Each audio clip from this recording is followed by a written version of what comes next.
Oke, kita ke Ibu Sofiatul. Selamat malam, Ibu. Selamat malam Pak Yusuf, Pak Muhammad Ya. Imron, teman-teman semua. Apa kabar? Wah, senyumnya cerah sekali Pak Imron. Iya Pak Yusuf, sorry ini susah sekali masuk ke StreamYard-nya Pak Yusuf, penuh terus nih. Jadi mesti ngincer dulu, begitu buka langsung langsung masuk. Puji Tuhan. Iya, puji Tuhan. Ya. Bu, suaranya kok dubbing, Bu? Suaranya double atau gimana Pak? Dubbing, suara saya dubbing sama Ibu. Sebentar. Apa handsetnya kali? Ini masih dubbing Pak? Halo? Ya, Sudah halo, enggak, ini Bu? masih dubbing? Oh iya, Sudah tadi nggak sudah pakai enggak. headset soalnya. Iya, oke. Oh iya. Oke. Bu Sofiatul, ini kita terima dulu nih, ada teman muslim ini ya, supaya bisa diskusi sama Ibu ya. Boleh. Ibu, Bu Sofiatul. Iya Pak, iya. Bisa dengar ya? Bisa. Suaranya kok jadi pelan, Bu?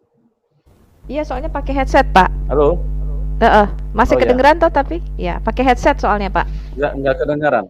Enggak kedengaran, sudah bagus kok. Halo, Ibu Sofiatul. Iya, halo. Sudah dengar Pak? Sudah. Ya, oke. Baik. Oke, kita terima dulu nih Pak Cabe, RRGS. Selamat malam Pak Cabe. Selamat malam. Selamat malam juga untuk Pak Imron dan Bu Sofiatul. Saya bisa langsung ke malam, Pak. Pak Imron, Pak. Silakan. Oke, Pak Imron asli dari Mojokerto ya? Betul.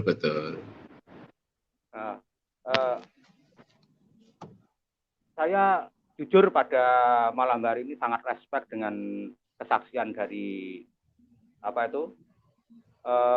Murtadin yang ditampilkan di channel ini, karena kelihatannya sangat lugu, istilahnya apa adanya yang disampaikan, tidak biasanya begitu saya masuk kan biasanya langsung bertanya tentang keraguan saya, tapi kelihatannya Bapak pada malam ini jujur.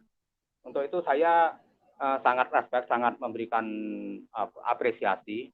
Dan masalah Bapak pindah keyakinan itu sama sekali saya tidak mempermasalahkan. Saya hanya ingin agak anehnya tadi gini, Bapak itu sebetulnya pindahan atau asli Mojokerto? Asli Mojokerto. Ya, tadi Bapak menyampaikan memang sejak kecil itu nggak pernah ngaji ya, nggak bisa baca Al-Quran, nggak bisa sholat, nggak bisa gitu ya, tadi sampaikan. Kalau saya sholat tapi hafalan memang turunan daripada itu. Dulu kan memang saya justru menghafalkan surat Al-Fatihah. Kan sholat itu hanya seperti itu kita hafalkan. Yang paling pendisiplinan orang tua itu hanya sholat maghrib, karena kelihatan sama teman-teman. Karena mbak saya pun juga punya musola, tetapi saya tidak begitu karena dididik ya nasionalis tadi, orang tua saya yang laki-laki itu, tapi kamu harus berbuat baik kepada siapapun, gitu pesan bapak saya. Ya, dan juga artinya sholat juga cuma hafalan, kemudian juga nggak bisa baca Arab ya Pak ya tadi. Bapak betul, ya. Sampai SMA pun akhirnya saya besar tuh malu. Saya belajar di Iqra itu saya sambung-sambung sendiri. Oh ini kan seperti ini, gitu Pak.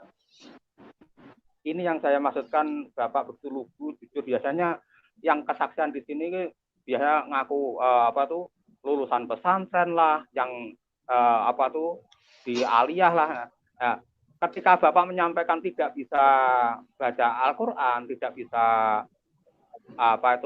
sholat, dalam arti sholat hanya hafalan, saya juga nggak ingin bertanya terlalu jauh tentang itu. Berarti memang kondisi Bapak seperti itu. Dan cuma betul. yang agak biasanya Mojokerto itu setahu saya, kalau saya naik bis Harapan Jaya itu pengamen saja yang dilantunkan di lagu untuk ngamen itu Alfiah. Allah Muhammadun huwabnul maliki Ahmadur Rafilah. Itu kan di sana umumnya kental sekali Islamnya, Pak. Iya. Orang Mojokerto itu. Iya, betul. Mungkin daerah mana Pak Bapak itu Mojokertonya? Ya, Mojokerto ke timur Ya, dikit gitu alamat aja. itu alamat itu nggak bisa ditanyakan di sini ya Pak Cabe. Iya Pak, mau ngirim apa Pak? Ngirim hadiah, apa ngirim kue? Ya, Dikirim hadiah khusus nih Pak sama Pak Imron. Iya, terima kasih. Sama Bapak narasumber dulu.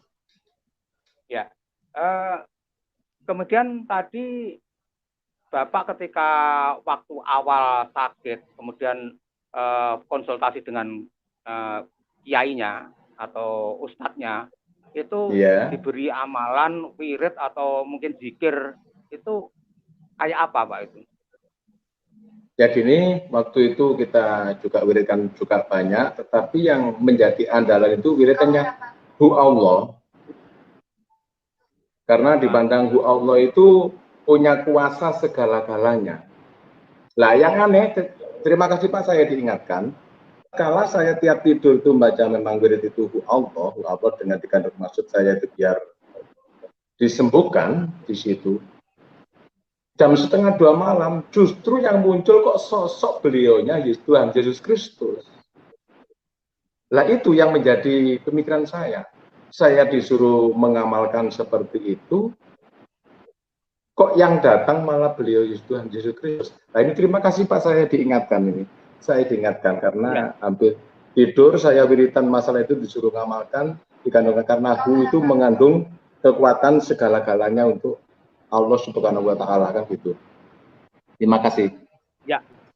Ya, intinya begini Pak, untuk karena itu adalah keyakinan Bapak dan yang Bapak alami seperti itu, saya tidak ingin ikut campur dan tidak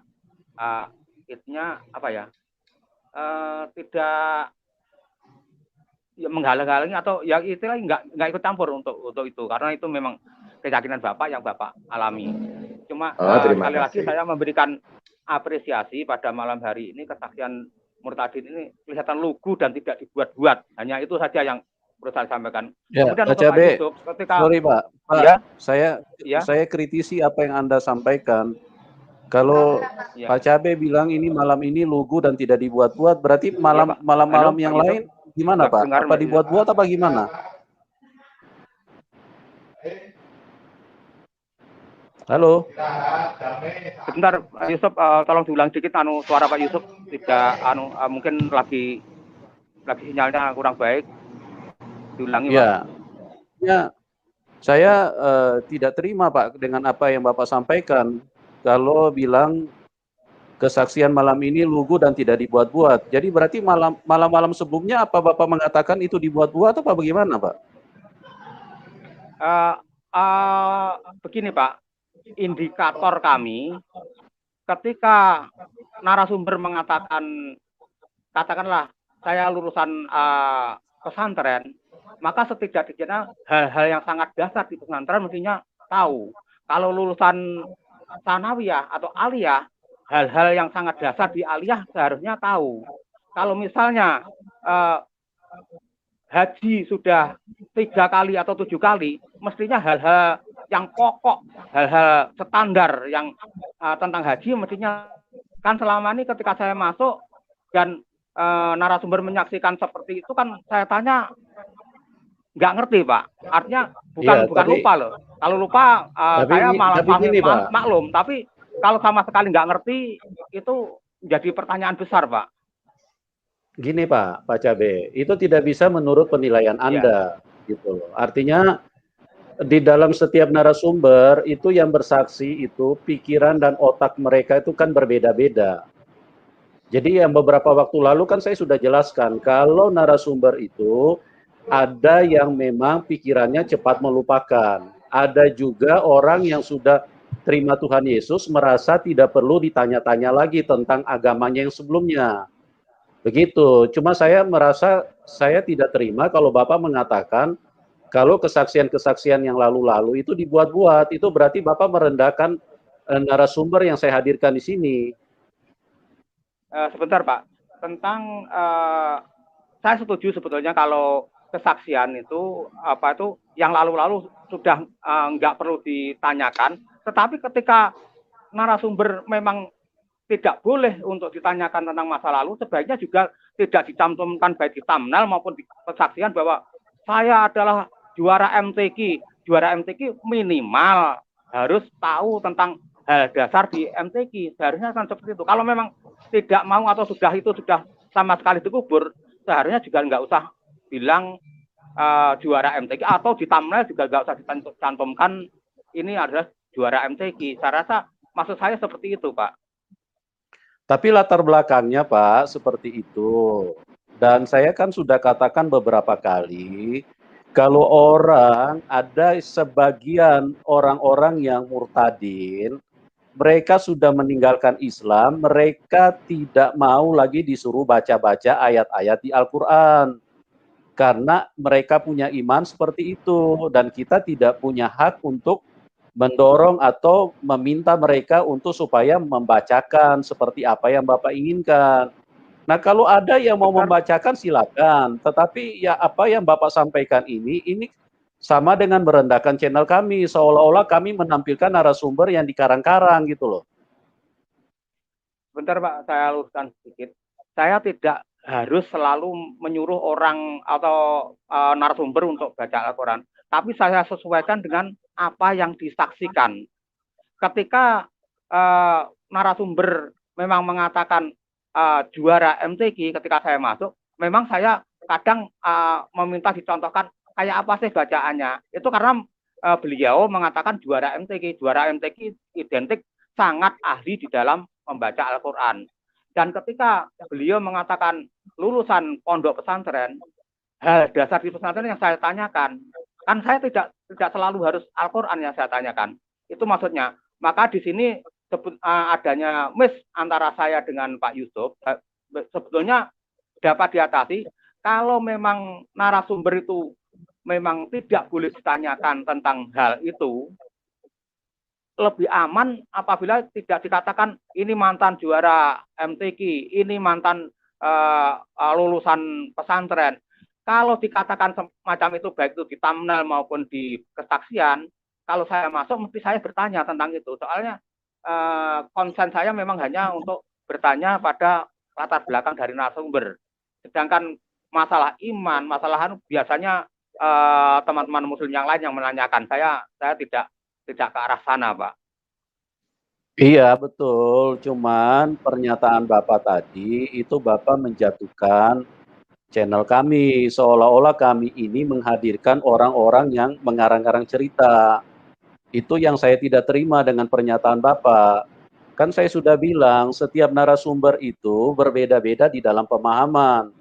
Ada yang mereka karena merasa bahwa Islam itu sudah tidak penting buat mereka, mereka sudah tidak perlu lagi mengingat-ingat itu. Kan waktu mereka masih menjadi juara MTQ, mungkin itu sesuatu yang sangat berharga buat mereka.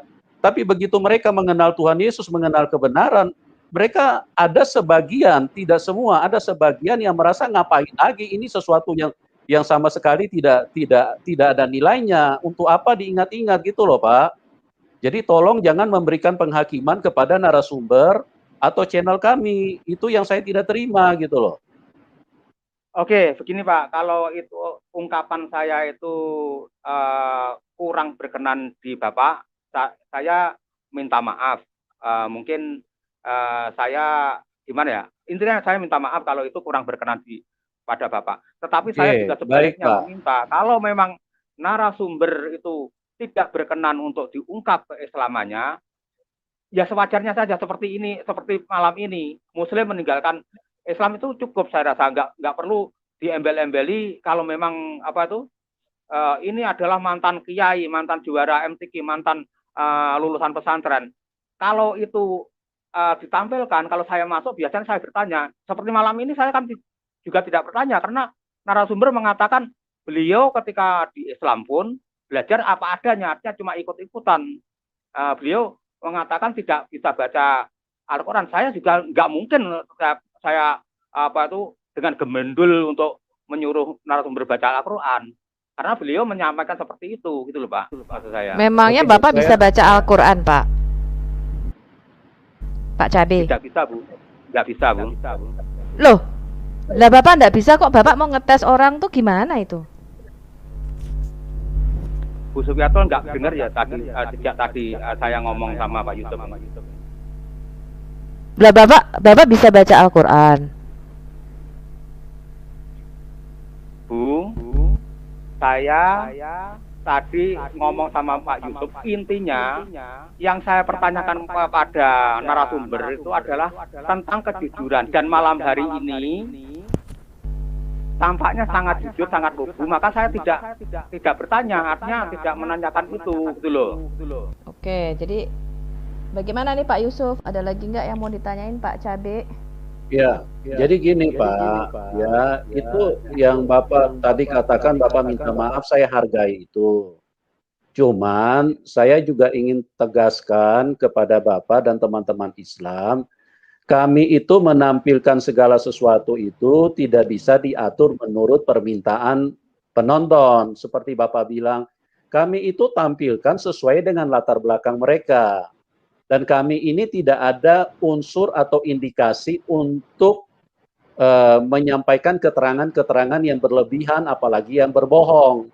Seperti Bapak lihat, ini orang Pak Muhammad Imron ini sesuai dengan apa yang dia alami, seperti itulah yang kami utarakan, seperti itulah yang kami tampilkan.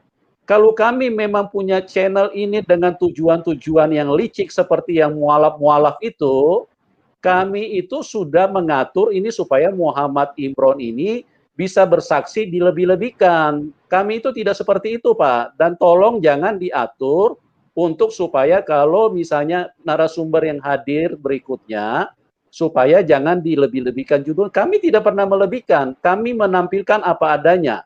Kalau memang mereka cuma muslim biasa, muslim abangan, mereka bersaksi muslim abangan, Pak.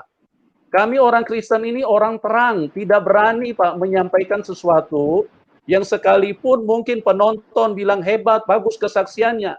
Terus kemudian di mata Tuhan kami tidak benar, itu kami sangat berisiko Pak. Kami tidak berani. Kami sangat tidak berani. Kami verifikasi data dulu, kami cek dulu, kami wawancara dulu sampai berkali-kali.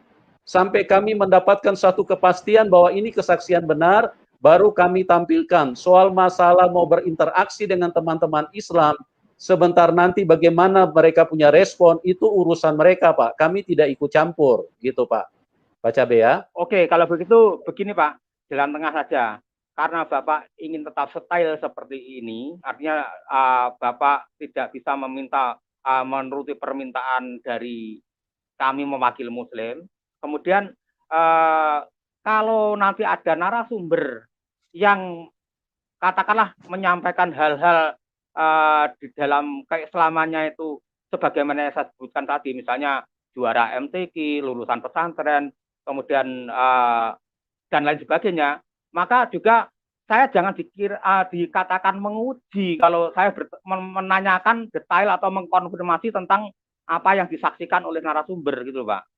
Jadi kalau toh nanti narasumber menyatakan lupa atau tidak bisa, sebetulnya saya juga sudah selesai Pak. Artinya saya tidak akan menuntut harus bisa. Kalau misalnya kalau toh dia mengatakan juara MTQ kemudian saya minta untuk membaca Al-Quran nggak bisa, bilang nggak bisa, ya sudah, bagi saya juga sudah, itu sudah cukup bagi saya, sebetulnya seperti itu.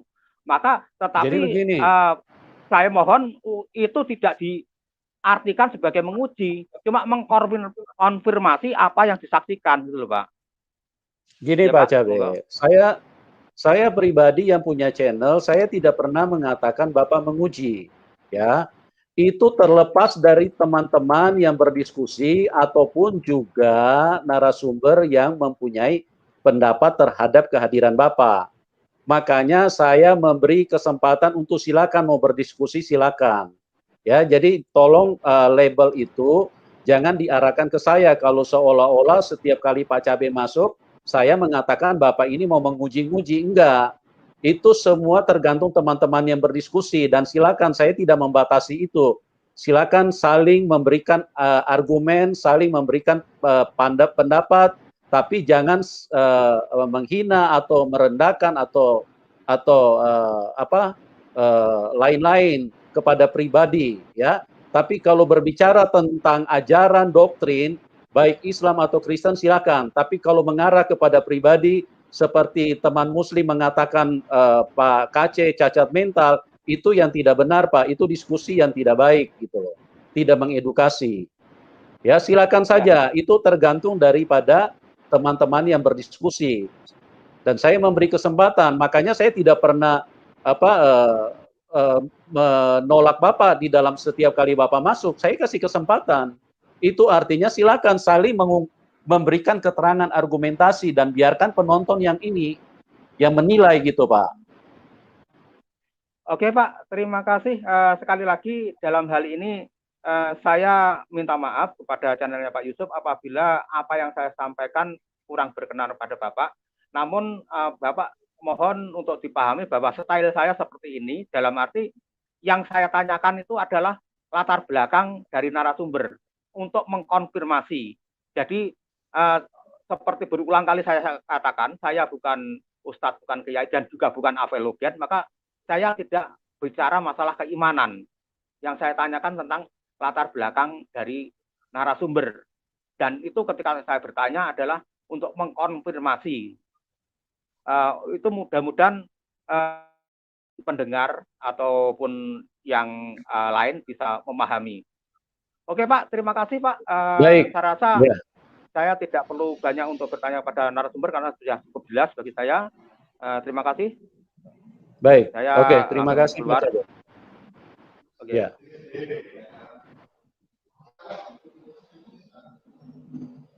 Oke, Ibu Sofiatul, ada yang mau ditambahkan? Ibu Sofiatul, silakan. Enggak sih Pak, saya kagum aja dengan Pak Imron, kesaksiannya sembuh dari sakit jantung ya Pak. Saya juga mengalami Pak, saya sembuh dari asma juga Pak Imron. Iya, betul. Pejuang yang tangguh Bu Sofiatul. Iya, dari sakit yang orang katakan tidak ada obatnya dan harus minum obat terus seumur hidup ya. Saya sudah bebas dari tahun berapa ya, berarti 2000 berapa ya saya sembuh, sampai lupa saya, mungkin 2005 kali saya sembuh. Sampai sekarang nggak pernah asma lagi Pak. Puji Tuhan. Iya. Ya silakan Pak Yusuf kalau ada teman-teman lainnya yang mau naik. Oke, kita naikkan dulu nih Aditya. Selamat malam Mas Adit. Ya, selamat malam Pak Yusuf. Tumben saya dapat giliran awal. Ini baru mempesona ini. Ya, salam ya, pesona. Selamat malam. Ya. Oke. Silakan bisa diskusi sama Ibu Sofiatul, silakan. Oh iya, Mbak Sofiatul ini kan apologet ya. Kira-kira kalau Mbak Sofiatul bisa jawab pertanyaan saya naikkan 5.000, saya kasih pulsa 25.000 kalau bisa jawab pertanyaan saya Mbak Sofiatul. Saya nggak perlu pulsa Anda Pak. Karena kemarin saya kan sudah masuk di Zoom-nya Bu Uti di Zoom Anda, channel Anda, ternyata memang channel Anda sangat-sangatlah tidak teratur ya, banyak penghujat Kristen di situ. Ya. Udah enggak usah, kalau enggak usah bangun rasim, mampu jawab pertanyaan saya. Artinya saya tidak respect dengan Anda sebagai host di channel Anda karena Anda nggak bisa ngatur teman-teman Anda sendiri. Ya silahkan aja Pak Adit ya. Ya, sanggup jawab Mbak? Saya nggak katakan sanggup jawab atau tidak, karena Allah Anda pun tidak pernah sanggup menjawab pertanyaan saya, Pak. Oke, kita angkat firman Tuhan dulu ya. Mungkin Pak Yusuf bisa bantu saya. Dinaikkan imamat. Sebentar. Imamat. Ya, imamat 21 pasal 21 maksud saya ayat 14. Ya, sebentar. Ibu Sofiatul, apakah Anda bersedia untuk membahas tentang imamat? Silahkan aja, Pak. Ya, ya ini kan profesional orang ini katanya. Ya. Apa Pak? Imamat berapa? Apa orang ini apa Pak? Bapak ngomong apa tentang saya? Profesional Profesional. dalam berdebat. Profesional logat mana itu? Ya udahlah, lanjut ya. Silakan Pak Yusuf. Ya. Imamat berapa Mas Adib? Imamat 21 ayat 14.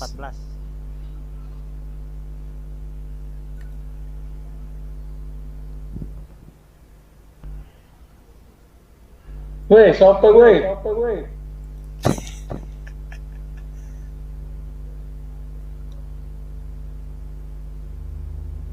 Sebentar ya. Oke. Ya. Ya, itu sudah ada di layar. Ya, siap.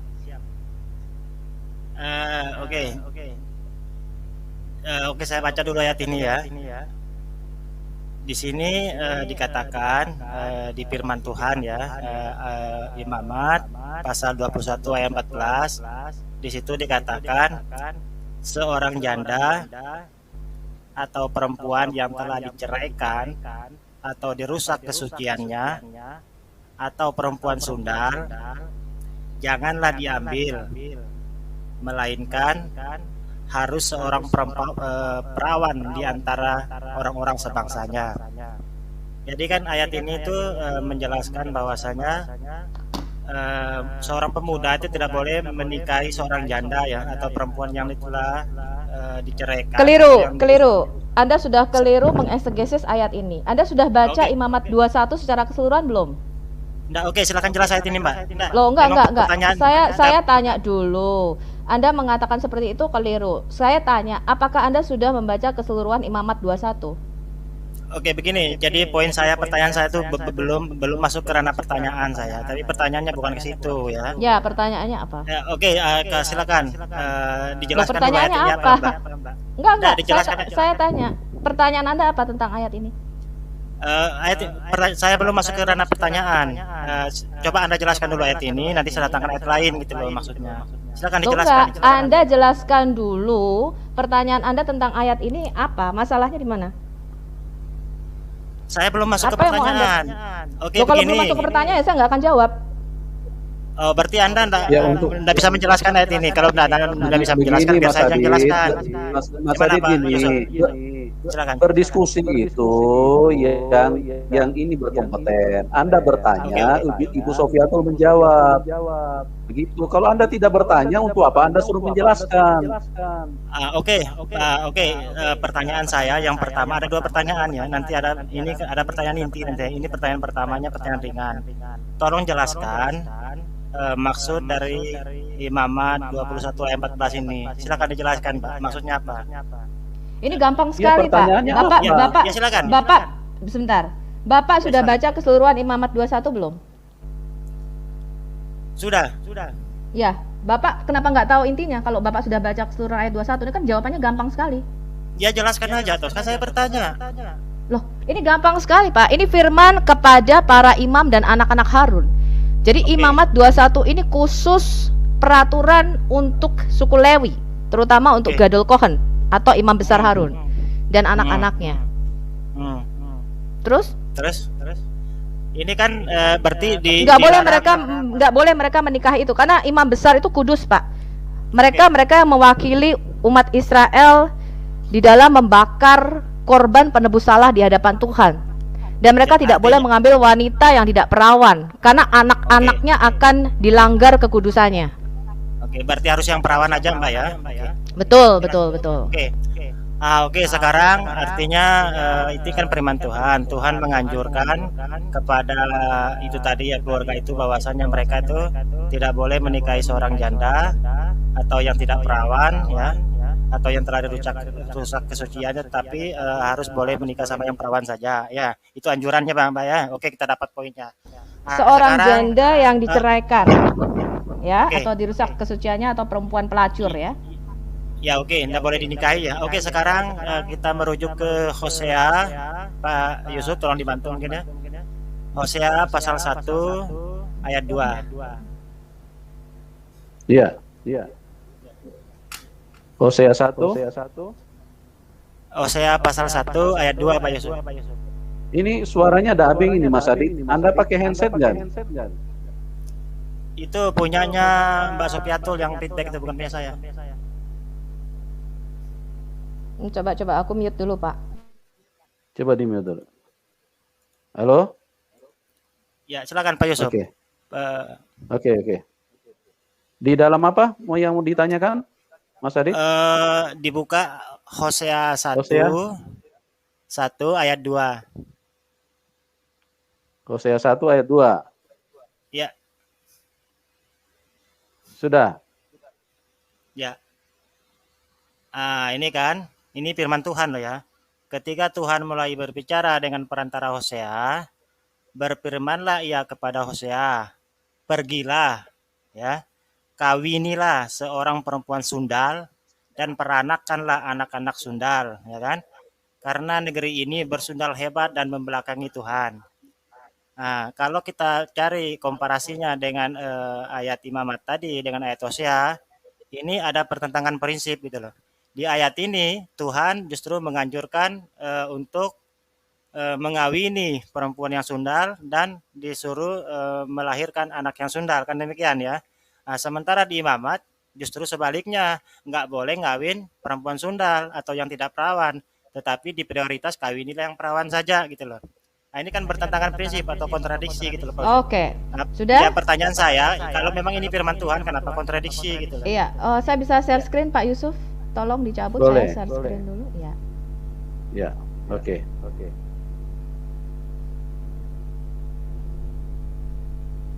Bisa lihat nggak screen saya sekarang? Ya, ini jawabannya gampang Pak ya. Tadi peraturan hanya untuk kaum Lewi atau Harun, ya. Sedangkan Hosea ini bukan dari keturunan Lewi. Ya, sekarang kita lihat ini Pak. Ini justru menjadi pengajaran untuk Anda kaum muslim, karena di dalam Alkitab kita yang namanya dosa penyembahan berhala itu sama dengan zina. Kayaknya suara saya double ya Pak, feedback ya. Tolong di mute kalau mungkin ini Pak. Noise suara kamu. Enggak. Karena Anda buka mic. Satu-satu bicaranya.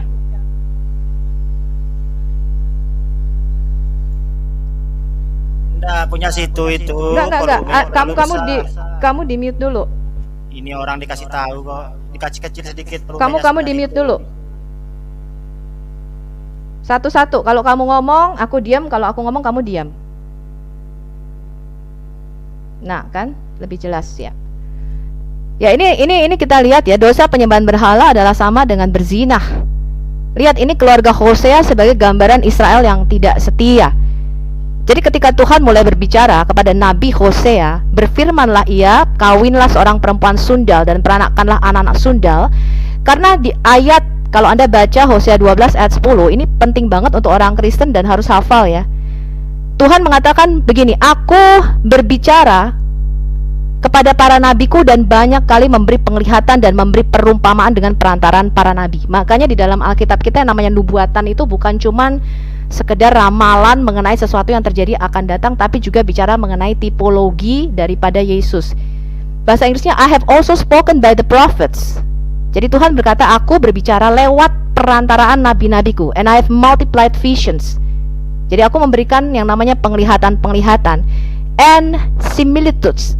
Similitudes itu kesamaan. Jadi seperti misalnya ketika di Hosea ini yang paling gampang contohnya, ya, Hosea disuruh mengawini yang namanya seorang perempuan sundal. Karena dosa persundalan itu sama seperti kita berzinah membelakangi Allah. Jadi hubungan antara suami dan istri itu merupakan hubungan antara Yesus dengan gerejanya. Makanya Yesus dikatakan sebagai mempelai laki-laki kita. And by the ministry of the prophets. Jadi dengan pelayanan hidup para nabi, ya, sama seperti Nabi Yunus di perut ikan misalnya 3 hari 3 malam, itu merupakan tipologi daripada Mesias, di mana Yesus juga harus 3 hari 3 malam di perut bumi namanya, ya. Nah, jadi itu cara Tuhan berbicara. Nah, ini yang tidak diketahui muslim. Makanya saya mengatakan berkali-kali, selama Anda muslim tidak menerima kitab Taurat dan perjanjian lama, gak nyambung, Mbak. Sebentar. Bebas. Ya, kamu diam dulu. Selama muslim tidak menerima kitab Taurat dan kitab para nabi, Anda ada dalam kebodohan dan kebutaan rohani. Makanya Anda baca tadi juga nggak ngerti karena disambung-sambungin sendiri. Ya, jadi tadi firman yang untuk kaum Harun Anda sambungin ke kitab Hosea. Ya, makanya Anda nggak ngerti apa-apa. Nah ini makanya dikatakan rahasia hubungan suami istri ini adalah hubungan Tuhan dengan umatnya. Makanya nggak boleh dalam Alkitab itu adalah poligami. Ya, Tuhan tidak menyuruh kawinilah istri 2, 3 atau 4, nggak bisa. Karena di dalam Alkitab kita yang namanya hubungan suami istri itu adalah satu laki-laki, satu perempuan, dan itu menandakan hubungan Tuhan dengan umatnya. Ya, makanya di Efesus 5 nggak nyambung. Ya, kamu diam dulu ya. Kamu juga ngomongnya nggak nyambung ya. Imamat tadi untuk kaum Lewi kamu sambungin ke kitab Hosea ya. Nah, sekarang kita lihat ini hubungan antara Kristus dengan jemaatnya itu adalah hubungan seperti suami istri. Makanya di Alkitab kita dikatakan sebab itu laki-laki akan meninggalkan ayahnya dan ibunya dan bersatu dengan istrinya sehingga keduanya menjadi satu daging. Ya, bukan dengan 4 istrinya atau seperti nabimu dengan 13 istrinya. Ya, dikatakan rahasia ini besar ya, tetapi yang aku maksudkan ialah hubungan Kristus dengan jemaatnya.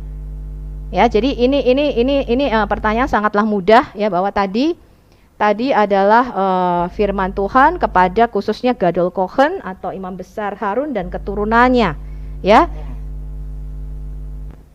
dan ini bicara di kitab Hosea itu bicara mengenai tipologi daripada Mesias. Makanya di Hosea 2 ayat 19 ini kita baca Hosea 2 ayat 16 dulu deh ya, supaya kamu cerdas dan kamu ngerti ya cara baca kitab Hosea. Maka pada waktu itu demikianlah firman Tuhan, engkau akan memanggil aku suamiku dan tidak lagi memanggil aku Baalku. Ya, jadi Tuhan itu lambang, dia memberikan kita relasi suami istri untuk mengetahui seperti apa relasi kita dengan Tuhan. Kemudian di Hosea 2 ayat 19 dikatakan, aku akan menjadikan engkau istriku untuk selama-lamanya dan aku akan menjadikan engkau istriku dalam keadilan dan kebenaran, dalam kasih setia dan kasih sayang. Dan aku akan menjadikan engkau istriku dalam kesetiaan sehingga engkau akan mengenal Tuhan. Ini bicara Israel. Maka pada waktu itu demikianlah firman Tuhan, aku akan mendengarkan langit dan langit akan mendengarkan bumi, dan bumi akan mendengarkan gandum, anggur dan minyak, dan mereka ini akan mendengarkan Yisrael, dan aku akan menaburkan dia bagiku. Ini maksudnya anak daripada Hosea tadi ya. Dan akan menyayangi lagi Loruhama, ya ini sebagai tipologi atau perlambang. Dan aku akan berkata kepada Loami, umatku engkau, dan dia akan berkata Allahku. Ya, jadi lambang Hosea disuruh menikahi wanita sundal, ya itu karena Tuhan bicara tadi ya, Hosea 12 ayat 10 ya, aku berbicara kepada para nabi dengan penglihatan dan memberi perumpamaan dengan apa? Kehidupan atau perantara lewat pelayanan para nabi itu. Ya, seperti itu. Apa poinnya? Jawabannya poinnya apa itu? Kesana sudah jelas dong. Hosea itu disuruh menikahi perempuan sundal karena Tuhan berbicara di dalam Hosea 12 ayat 10 bahwa dia berbicara dalam similitud. Kamu tahu nggak artinya similitud? Apa? Similitud itu perumpamaan. Seperti misalnya Yunus ya 3 hari 3 malam. Perumpamaan tadi disuruh menikah perempuan sundal itu dan melahirkan anak sundal itu perumpamaan. Ya, kamu sudah baca kitab Hosea secara keseluruhan belum? Berarti Bible itu perumpamaan. Enggak. Kamu sudah, bukan perumpamaan. Similitud itu artinya persamaan hidup. Kamu tahu nggak? Ya, gimana itu? Loh, mau muter kemana? Enggak. Aku tanya. Aku nggak muter. Ngapain muter? Ngapain aku muter-muter? Hah? Emangnya kamu bisa? Aku tantang Allahmu untuk menjawab pertanyaanku. Aku tantang Allahmu untuk membuka hijabnya. Aditya, aku challenge Allahmu membuka hijabnya dan datang ke streamnya Pak ini untuk debat dengan aku. Bisa jawab nggak kira-kira Allahmu? Nggak bisa jawab nggak kira-kira Allahmu? Gua tunggu. Nah, tadi ada mengatakan gimana itu ayat jelas kagak nyambung loh.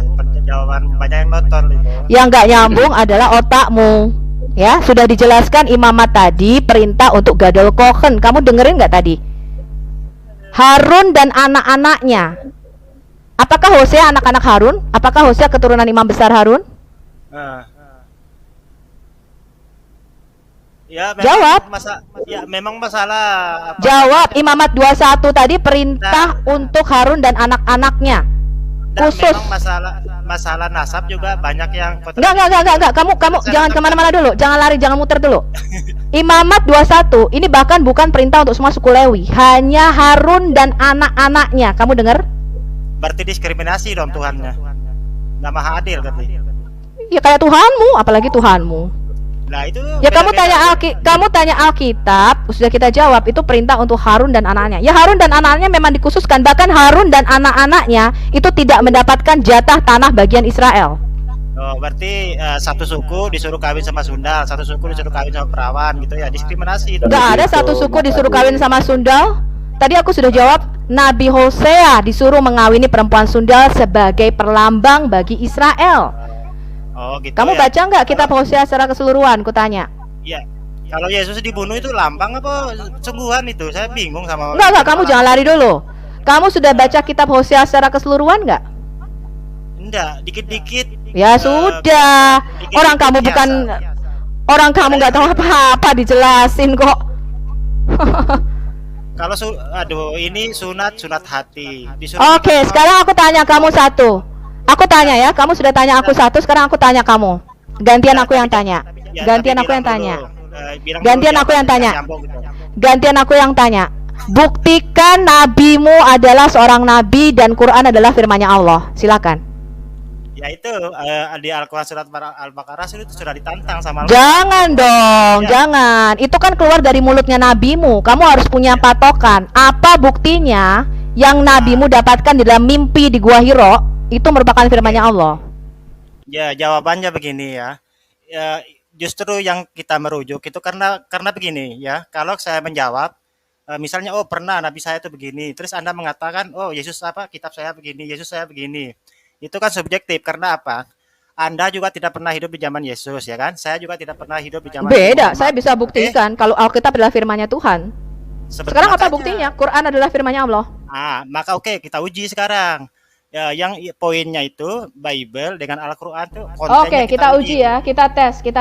Oke, I like it. Kita tes Quranmu. Ya. Sekarang aku tanya dulu, sebelum kita tes, sebelum kita masuk kepada tes, Quranmu itu distandarisasi dan dikanonisasi tahun 1924 di Al-Azhar University di Kairo, Mesir. Benar apa tidak?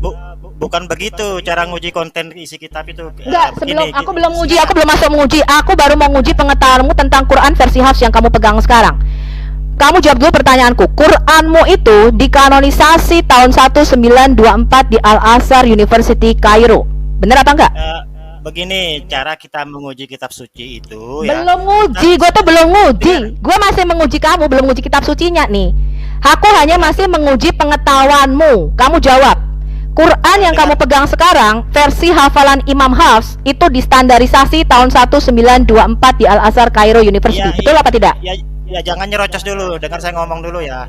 Cara menguji konten kitab suci itu, kita kan sekarang hidup di zaman serba modern, teknologi serba modern ya. Nah, cara mengujinya bagaimana? Kitab suci itu kita uji dengan ilmu pengetahuan ya. Jika kitab suci itu bertentangan dengan ilmu pengetahuan masa kini, maka dia akan tertolak.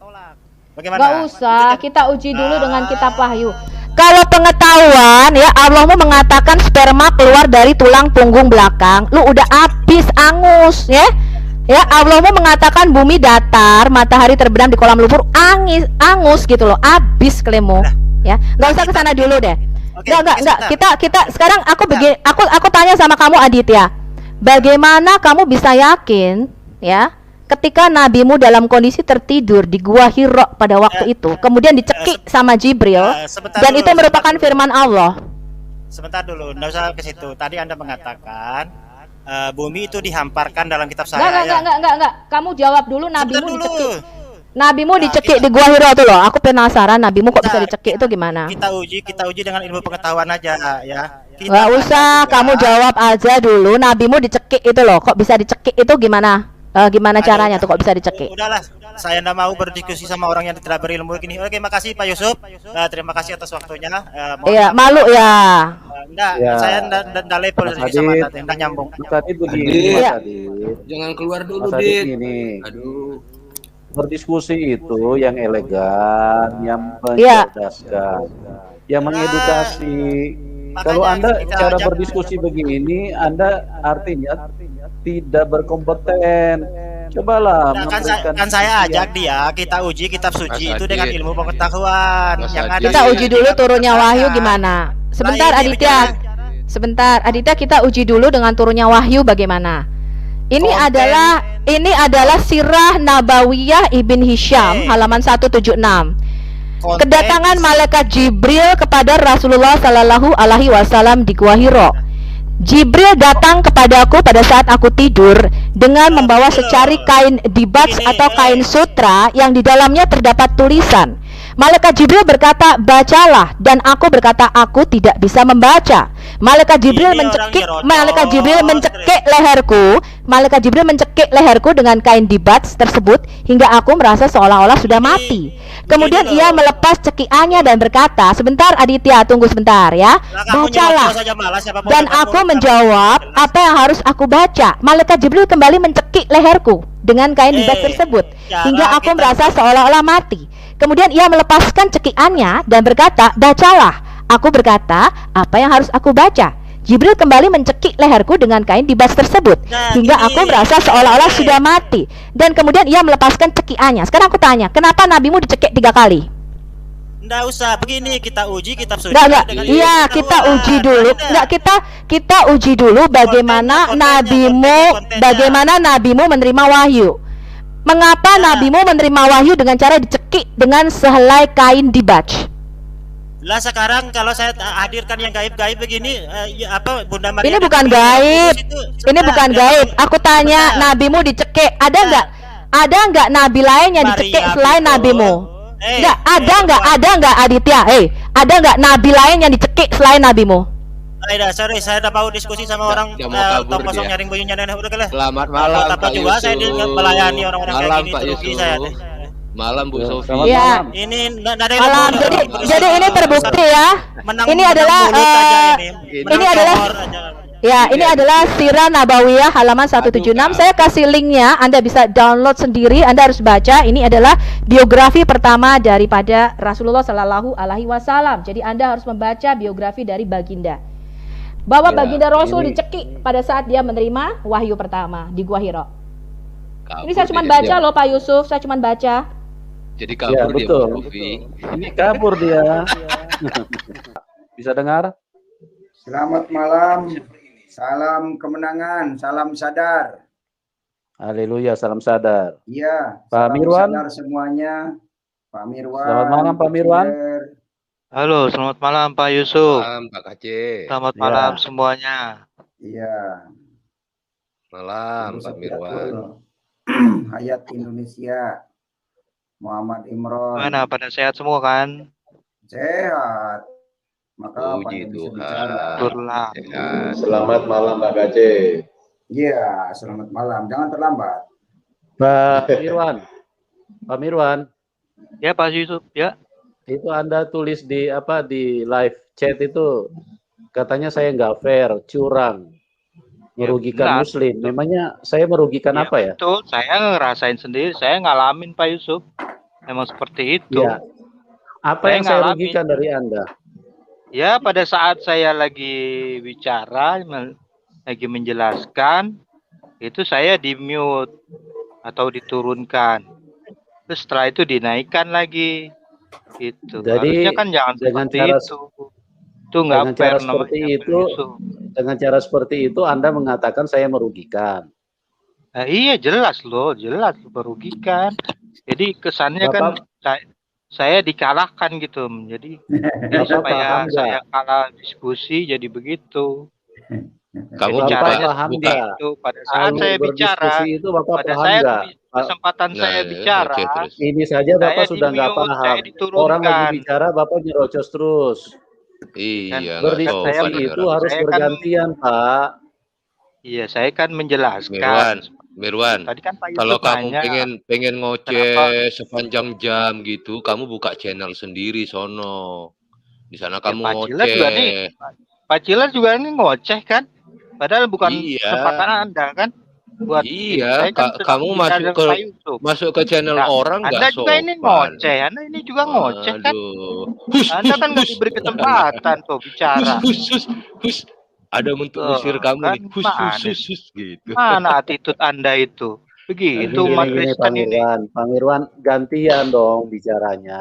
Iya, Ya. saya kan lagi bicara sama Pak Yusuf kan ini kan. Kenapa Pak Ciler ngomong nyamber? Gimana? Saya Itu kan makanya tadi lagi begitu. jelas. Gini loh Pak Mirwan, tadi Iya, kan saya tapi lagi jelaskan. Tapi Anda motong-motong saja.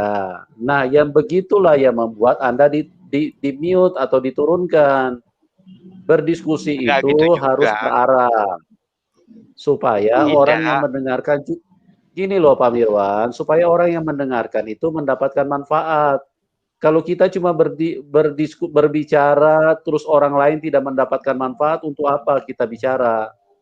Ya kalau Jadi manfaat hanya tujuan kita untuk kepentingan sendiri, untuk menang sendiri, buat apa?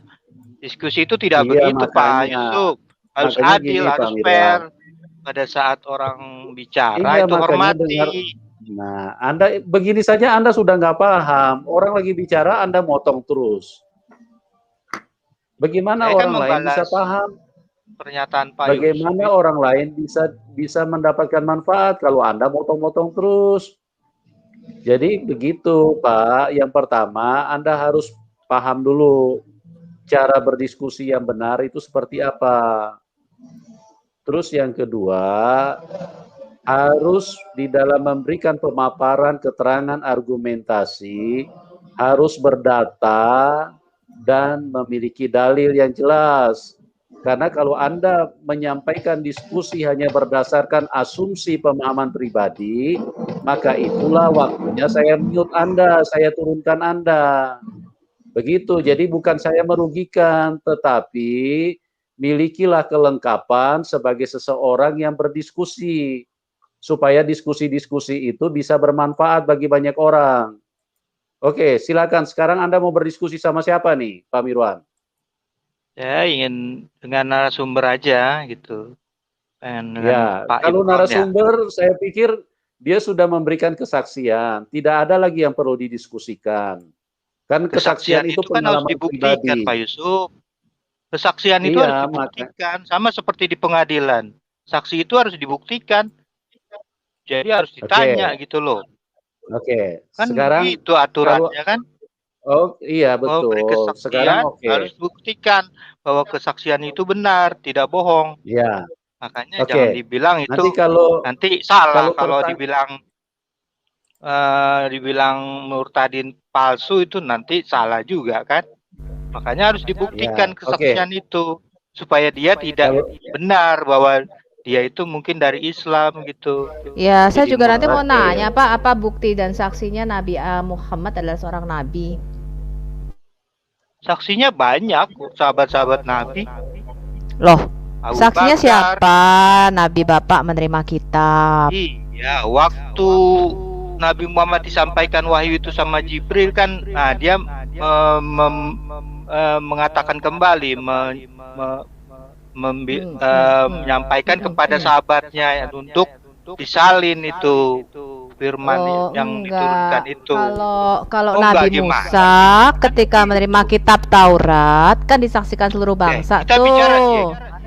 Terus diperingati setiap tanggal Musa gimana? Iya, loh kan Nabi katanya Nabi paling begini Pak, kan Anda mengklaim Muhammad Nabi paling hebat, Nabi penyempurna. Mana Quran yang diturunkan oleh Allah kepada Muhammad? Siapa saksinya? Coba, siapa saksinya? Jangan kacau. Bentar Pak, tadi Bapak tanya, saya kan harus membuktikan Pak Imron ini tadinya muslim apa enggak, siapa saksi-saksinya. Ya sekarang Muhammad buktikan. Ya buktikan. Tadi Anda menanyakan kepada saya siapa saksi-saksi Muhammad kan, itu yang bisa membuktikan. Ya itu sudah saya bilang tadi, sahabat-sahabat Nabi yang menuliskan. Sebelum sahabat Nabi, siapa yang menyaksikan Muhammad sebagai Nabi sebelum sahabatnya? Ya Khadijah istrinya. Oke, bagaimana caranya Khadijah menyaksikan suaminya menjadi seorang nabi? Ya kan disampaikan firman yang sudah diturunkan, yang sudah disampaikan oleh Jibril itu kepada Muhammad itu. Nah, terus Muhammad itu menyampaikan, bercerita kepada istrinya, gitu loh. Itu kan saksi. Bapak pernah dengar nggak bagaimana caranya Khadijah bisa mengatakan Muhammad menjadi seorang nabi? Caranya bagaimana Khadijah? Ya dia tahu kalau udah diturunkan ke firman itu berarti Muhammad itu diutus sebagai nabi, itu loh. Loh, tapi kan banyak Pak yang ngaku-ngaku gimana? Tidak ngaku-ngaku, itu udah dibuktikan, itu ya. Itu buktinya bahwa Muhammad itu diutus karena diturunkan firman Allah itu tandanya jadi seorang nabi. Saya bacain ya Pak, bagaimana Khadijah bisa mengangkat suaminya menjadi nabi. Bapak tahu yang namanya the Thai examination atau pemeriksaan paha oleh Khadijah? Enggak, saya tanya. Khadijah mengangkat nabi. Ya, saya bacain ya. Saya bacain dulu, Pak. Ini adalah Ibn Hisham, Sirah Nabawiyah volume 1. Khadijah radhiyallahu anhu mencari kejelasan tentang wahyu. Ibnu Hisham berkata, oh, Bapak nggak pernah baca Sirah Nabawiyah, Pak? Saya kasih linknya nanti supaya Bapak baca, ya. Baca Sirah Nabawiyah. Ibnu Ishaq, sebentar. Bapak diam dulu. Setelah saya baca, baru nanti Bapak akan mengatakan yang menyaksikan Nabi Bapak adalah Khadijah. Nah, sekarang saya akan bacakan bagaimana Khadijah mengangkat suaminya menjadi nabi. Khadijah berkata kepada Rasulullah, ya, hai saudara misanku, bisakah engkau bercerita kepadaku tentang sahabatmu, ya, makhluk yang ada di Gua Hira, ini yang datang kepadamu. Kemudian Rasulullah Shallallahu Alaihi Wasallam menjawab, iya bisa. Khadijah berkata, jika dia datang lagi kepadamu, maka ceritakan kepadaku. Tidak lama setelah itu, Jibril datang kepada Rasulullah Shallallahu Alaihi Wasallam seperti biasanya. Rasulullah Shallallahu Alaihi Wasallam berkata kepada Khadijah, hai Khadijah, inilah Jibril datang kepada aku. Kau udah tahu namanya Jibril ya? Cerita aslinya nggak ada nih namanya Jibril ya. Tapi makhluk itu. Khadijah berkata, saudara misanku, ini caranya nih Pak, caranya Khadijah mengangkat suaminya menjadi nabi. Khadijah berkata, hai saudara misanku, berdirilah dan duduklah di atas paha kiriku. Rasulullah Shallallahu Alaihi Wasallam berdiri lalu duduk di atas paha kiri Khadijah. Khadijah berkata, apakah engkau masih melihatnya? Maksudnya makhluk itu. Rasulullah Shallallahu Alaihi Wasallam menjawab, iya, oh masih ngelihat dia. Terus Khadijah berkata, sekarang gantian, kamu duduk di paha kanan. Kemudian Rasulullah Shallallahu Alaihi Wasallam mengubah posisinya dengan duduk di atas paha kanan Khadijah. Khadijah berkata, apakah engkau masih melihatnya? Kemudian Rasulullah Shallallahu Alaihi Wasallam menjawab, masih kelihatan. Ya, Khadijah berkata, cobalah engkau duduk di atas pangkuanku, maksudnya dikepit di tengah-tengah, ya. Kemudian Rasulullah Shallallahu Alaihi Wasallam mengubah posisinya dengan duduk di atas pangkuan Khadijah. Di pangku nih Pak, Nabi Bapak di pangku sama Khadijah. Kemudian Khadijah berkata, apakah engkau masih melihatnya? Kemudian Rasulullah Shallallahu Alaihi Wasallam menjawab, iya. Kemudian Khadijah duduk dengan kepala dan wajah terbuka, artinya dia mau lepas nih Pak, mau lepas baju, lepas hijab kerudungnya. Sedang Rasulullah Shallallahu Alaihi Wasallam duduk di atas pangkuannya. Kemudian Khadijah berkata, apakah engkau masih melihatnya? Kemudian Nabi Anda berkata nih Pak, tidak. Oh, Khadijah berkata, saudara misanku, bergembiralah dan bersabarlah demi Allah, sungguh dia adalah malaikat dan bukan setan. Padahal tadi di sini dikatakan namanya Jibril, aslinya enggak nih, ya, aslinya suatu makhluk, bukan Jibril. Sampai 12 tahun pertama permulaan wahyu daripada Muhammad sampai surah Al-Baqarah surah 2 itu adalah surah Madaniyah, artinya surat-surat akhir dari pewahyuan di hidupnya. Nama makhluk itu tidak pernah dikatakan Jibril. Jadi di dalam Quran terjemahan Depak sekarang, Nabi mana? Ini lihat nih Pak. Ini yang meneguhkan pertama adalah Khadijah, terus Warokoh ya Pak ya. Jadi ya. Sekarang begini Pak, begini. Ada nggak Pak seorang nabi yang tidak mempunyai nubuatan ya diteguhkan sama istrinya dengan cara dipangku di paha kanan, paha kiri dikepit? Kok menurut saya, Bapak baca Ibn Hisham. Ini Bapak baca Ibn Hisham nih. Di Injil Bapak baca Ibn Hisham.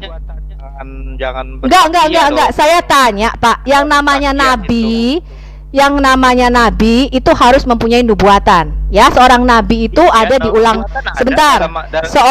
Seorang nabi itu bukan dengan cara dipangku ya, Pak. Jadi cara kita tahu seorang nabi itu bukan dengan cara dipangku. Sekarang kita lihat, Pak.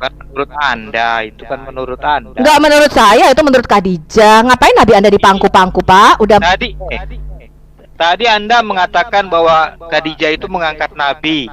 Nah, iya. Itu Pak tadi dengan cara dipangku, Pak, dengan cara dipangku. Bapak tunjukin, Pak ya. Enggak begini, Bapak Mirwan sarjana hukum S2. Saya tantang Anda, sebutkan seorang nabi yang diteguhkan kenabiannya dengan cara dipangku istrinya, Pak. Bukan mengangkat nabi. Gimana sih Anda? Aduh, kacau deh pemahaman Anda ini. Hanya nabi Anda yang dipangku sama istrinya, kemudian istrinya berkata dia adalah seorang nabi. Baik, ini Sirah Nabawi. Makanya ya, Pak. Ini nih Pak, nih. Sebentar ya. Ya, sebentar Pak Mirwan. Ini adalah ulangan 18 ayat 18 sampai 21. Ciri-ciri seorang nabi nih, Pak, yang diklaim ini adalah Muhammad. Ternyata Muhammad tidak pernah bernubuat. Ya, Muhammad tidak pernah bernubuat. Jadi ciri-ciri seorang nabi begini, Pak. Begini ya, Pak ya. Di Injil ada, tapi dengan nama Ahmad. Lalu berkatalah Tuhan kepadaku. Ya, ini wahyu Tuhan kepada Musa. Apa yang dikatakan mereka itu baik. Seorang nabi, kata Tuhan, akan kubangkitkan dari antara saudara mereka. Maksudnya kaum Israel, seperti engkau, seperti Musa. Aku akan menaruh firmanku di dalam mulutnya, dan ia akan mengatakan kepada mereka segala yang kuperintahkan kepadanya. Orang yang tidak mendengarkan segala firmanku yang akan diucapkan nabi itu demi namaku, daripadanya akan kutuntut pertanggungjawaban. Jadi pertama, Pak, ya, syaratnya seorang nabi adalah bernubuat demi nama Tuhan Allah Israel. Nggak boleh bernubuat demi Allah Subhanahu wa Ta'ala, ya. Tetapi seorang nabi yang terlalu berani mengucapkan demi namaku perkataan yang tidak kuperintahkan kepadanya, atau berkata demi Allah lain, nabi itu harus mati. Ya, jadi syaratnya ada dua, Pak. Pertama, dia harus bernubuat, ya, demi nama Allah Israel. Yang kedua, kalau nubuatannya itu tidak terjadi, Bapak lihat nih, Ulangan 18 ayat 22. Apabila seorang nabi berkata demi Tuhan dan perkataannya itu tidak terjadi atau tidak sampai, nubuatannya itu nggak terjadi, maka itulah firman yang tidak difirmankan Tuhan, dan dengan terlalu berani nabi itu mengatakannya, maka janganlah gentar kepadanya. Saya tanya, kalau Tuhan menetapkan syarat seorang nabi harus bernubuat, mengapa Khadijah istri Muhammad, ya, mengangkat suaminya menjadi nabi dengan cara dipangku di paha kiri dan paha kanannya? Ya, Anda jelaskan. Jangan mengangkat mana? Anda jelaskan dulu. Ini Anda jelaskan, Pak. Silakan. Saya kasih Anda waktu. Anda jelaskan dulu kenapa nabi Anda harus dipangku di kiri, dipangku di kanan, dan kemudian itulah tandanya dia seorang nabi. Untuk membuktikan bahwa Khadijah bahwa itu malaikat Jibril itu loh. Mana ada pernyataan Khadijah mengangkat nabi, gimana sih? Loh, tadi kan Bapak begini Pak. Tadi pertanyaannya saya urut. Sebentar. Saya urutkan ya. Saya urutkan logika Pak Mirwan. Tadi Bapak mengatakan demikian. Saya tanya, siapa saksinya Muhammad seorang nabi? Bapak berkata sahabat-sahabatnya. Saya bertanya, sebelum sahabat-sahabatnya siapa? Bapak mengatakan Khadijah. Sekarang bagaimana caranya Khadijah tahu dia seorang nabi mendapat wahyu dari Jibril? Dengan cara dipangku. Sekarang Bapak jelaskan nabi mana yang mendapatkan wahyu dengan cara dipangku. Yang dibacakan Sirah Nabawi itu kan itu melihat Jibril itu, malaikat Jibril. Pertama tadi saya bertanya siapa saksinya. Saya tadi bertanya siapa saksinya Muhammad. Siapa saksinya Muhammad seorang nabi? Bapak mengatakan sahabat-sahabatnya. Saya bertanya, sebelum sahabat nabi, siapa yang menyaksikan pertama kali Muhammad seorang nabi? Bapak mengatakan Khadijah. Nah, sekarang bagaimana caranya Khadijah tahu dia seorang nabi? Dengan cara dipangku di paha kanan, dipangku di paha kiri, dikempit di tengah-tengah. Nah, sekarang saya tanya, tadi ulangan 18 ayat sebentar, ulangan 18 ayat 18, caranya ngetes. Saya tadi kasih Bapak nih. Saya ngetes nih, Pak. Saya tadi saya kasih Bapak di ulangan 18 ayat 18 sampai 22, Nabi itu harus bernubuat. Apa nubuatan Muhammad? Apa nubuatan Muhammad, Pak? Apa nubuatan Muhammad, Di Injil Pak? ada nubuatan Muhammad itu akan Bukan, Muhammad seorang- bernubuat, bukan seorang nubuatan nabi. tentang Muhammad. Pak, Bapak ini kan S2, masa nggak tahu sih pertanyaan saya? Malu-maluin loh kalau Anda tuh seorang sarjana hukum. Saya tidak mengatakan di mana Muhammad dinubuatkan. Saya bertanya, Pak, seorang nabi itu bahasa Inggrisnya apa sih, Pak? Anda sarjana hukum, nabi bahasa Inggrisnya apa? Bahasa Inggrisnya nabi itu apa, Pak? Prophet. Dari kata apa? Utusan. Dari kata apa? Loh, Pak, Bapak sarjana hukum, masa prophet utusan? Prophet dari kata apa, Pak? Dari kata apa prophet? Ini SA di bawah pohon korma ini. Prophet itu dari kata profesi, Pak. Bapak pernah dengar kata profesi nggak, Pak, dalam bahasa Inggris Bapak sarjana hukum? Bapak pernah dengar kata profesi, Pak? Halo? Dengar, profesi. Ya, profesi itulah yang menyebabkan seseorang. Loh, kok profesional? Aduh, Pak Yusuf. Ini Ya kan, Pak Yusuf, tolong Pak Yusuf. Udah Bu, kita bahas hadis saja agak ngeri itu. Nggak ngerti dia mencret ya Bu. Mencret dia Maksudnya Bu. itu kan. Profesi. Ini gimana ini profesi profesional, Pak? Aduh, Pak. Gimana ini, Pak?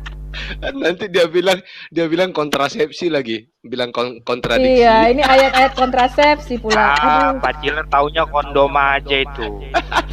Pak Mirwan, profesi itu artinya nubuatan. Dari situlah seseorang disebut prophet atau seorang nabi. Artinya dia harus bernubuat. Bukan dengan cara dipangku di kanan, dipangku di kiri, Pak Mirwan. Pak Mirwan, sekarang saya tanya Itu dong, apa sih nubuatan membuktikan Muhammad? bahwa Apa nubuatannya Muhammad? Malaikat Jibril, benar. Oh, dengan cara Malaikat- dipangku ya, Pak ya. Ya, sekarang apa nubuatannya Muhammad? Ya, Enggak, apa? surah Nabi Enggak, Pak Mirwan. cerita Pak Mirwan. Pak Mirwan, Muhammad kan nabi. Muhammad seorang prophet, betul nggak? Prophet Muhammad sallallahu alaihi Iya, wasallam. tadi Anda Prophet. bilang, tadi Anda Sebentar, bilang sebentar. Khadijah mengangkat Bentar. Nabi. Dari- Bentar. kesimpulan dari Muhammad. itu. Muhammad. Situ aja Loh, Anda udah salah, udah kacau. kesimpulan dari Bapak. Tadi kan saya bertanya, siapa saksi? Anda yang- Enggak, Pak Mirwan, tadi saya bertanya, siapa saksinya Muhammad seorang nabi? Siapa yang menyaksikan Muhammad seorang nabi? Bapak mengatakan sahabat-sahabatnya. Saya bertanya, sebelum sahabat-sahabatnya siapa? Bapak mengatakan Khadijah. Berarti kan Khadijah yang pertama kali meneguhkan kenabian Muhammad. Itu kata Bapak. Ngakui. Pak, siapa yang pertama kali mengakui Muhammad sebagai nabi? Iya, siapa? Siapa yang mengakui Muhammad sebagai nabi? Siapa yang mengakui? Ya, siapa? Jibril gitu loh. Berarti Pak, Jibril, seorang nabi itu, Pak, ya. Seorang nabi itu diakui kenabiannya kalau nubuatannya itu terjadi, ya. Jadi seorang nabi itu harus bernubuat, ya, Pak. Prophet dari kata profesi, ya, Pak, ya. aja modalnya. Mana sini? Pak Mirwan, Anda tuh sarjana hukum dilihat se-Indonesia Raya. Ini 4.400 orang yang menonton kita di channelnya Pak Yusuf. Jadi tunjukkan kalau Anda seorang S1 minimal sarjana hukum. Udah salah ngomongnya tadi kan. Khadijah mengangkat Nabi, ya lucu itu. Berarti siapa yang meneguhkan kenabian Muhammad, Pak? Siapa yang meneguhkan kenabian Muhammad? Jawab. Saya tantang Anda. Siapa yang meneguhkan kenabian Muhammad? Pemirsa, Siapa yang meneguhkan kenabian Muhammad, Pak? Kenapa? Siapa yang meneguhkan kenabian Muhammad? Siapa yang mengakui Muhammad sebagai nabi? Siapa? Nah, mengakui benar Khadijah. Warokah. Nah, itu namanya Khadijah mengakui. Ya sudah, caranya bagaimana? Nah, caranya bagaimana Khadijah tahu dia nabi? Sekarang bagaimana caranya Khadijah tahu dia seorang nabi? Khadijah Enggak. Berarti yang pertama kali mengangkat suaminya menjadi seorang nabi yang mengakui kenabian Muhammad, yang mengakui Muhammad sebagai nabi Khadijah. Bagaimana caranya Khadijah tahu dia seorang nabi? Bagaimana caranya Khadijah tahu dia seorang nabi, Pak? Dia itu mengakui kenabian nabi, bukan mengangkat nabi. Ya, sekarang bagaimana caranya Khadijah tahu dia seorang nabi? Makanya jangan ngawur-ngawur, dipikirkan dulu. Pak Mirwan, ya, tadi dikatakan di Ulangan 18, seorang nabi itu harus bernubuat, itu patokannya. Kemudian kalau nubuatannya tidak terjadi, artinya dia nabi palsu. Sekarang saya tanya, Pak, ada nggak di dalam kitab Taurat seorang nabi diteguhkan atau diakui kenabiannya dengan cara dipangku di paha kanan dan paha kiri istrinya? Ada nggak syaratnya? Makanya saya mengatakan kepada muslim seluruh Indonesia, selama Anda tidak mengakui kitab Taurat dan kitab para nabi, Anda ada dalam kebodohan dan kebutaan rohani. Anda mengikuti nabi yang dipangku di paha kanan dan paha kiri istrinya. Anda mengikuti seorang nabi yang dipangku di paha kanan dan paha kiri istrinya. Itulah Anda, Pak Mirwan. Oke, gantian Bu Sofi, gantian. Saya dulu. Pak Mirwan, bagaimana caranya Nabi Muhammad itu mendapatkan wahyu, Pak? Kok ditanya lagi sih? Tadi nggak dengar apa Pak Cila? Gimana? Anda nggak mendengar tadi penjelasan saya? Nggak dengar, Pak. Aduh, gimana, Pak? Gimana? Anda periksa ke THT dulu lah, Pak. Nggak apa-apa, Bapak bantu jelaskan lagi. Besok ya. Pelit amat sih, jelaskan lagi.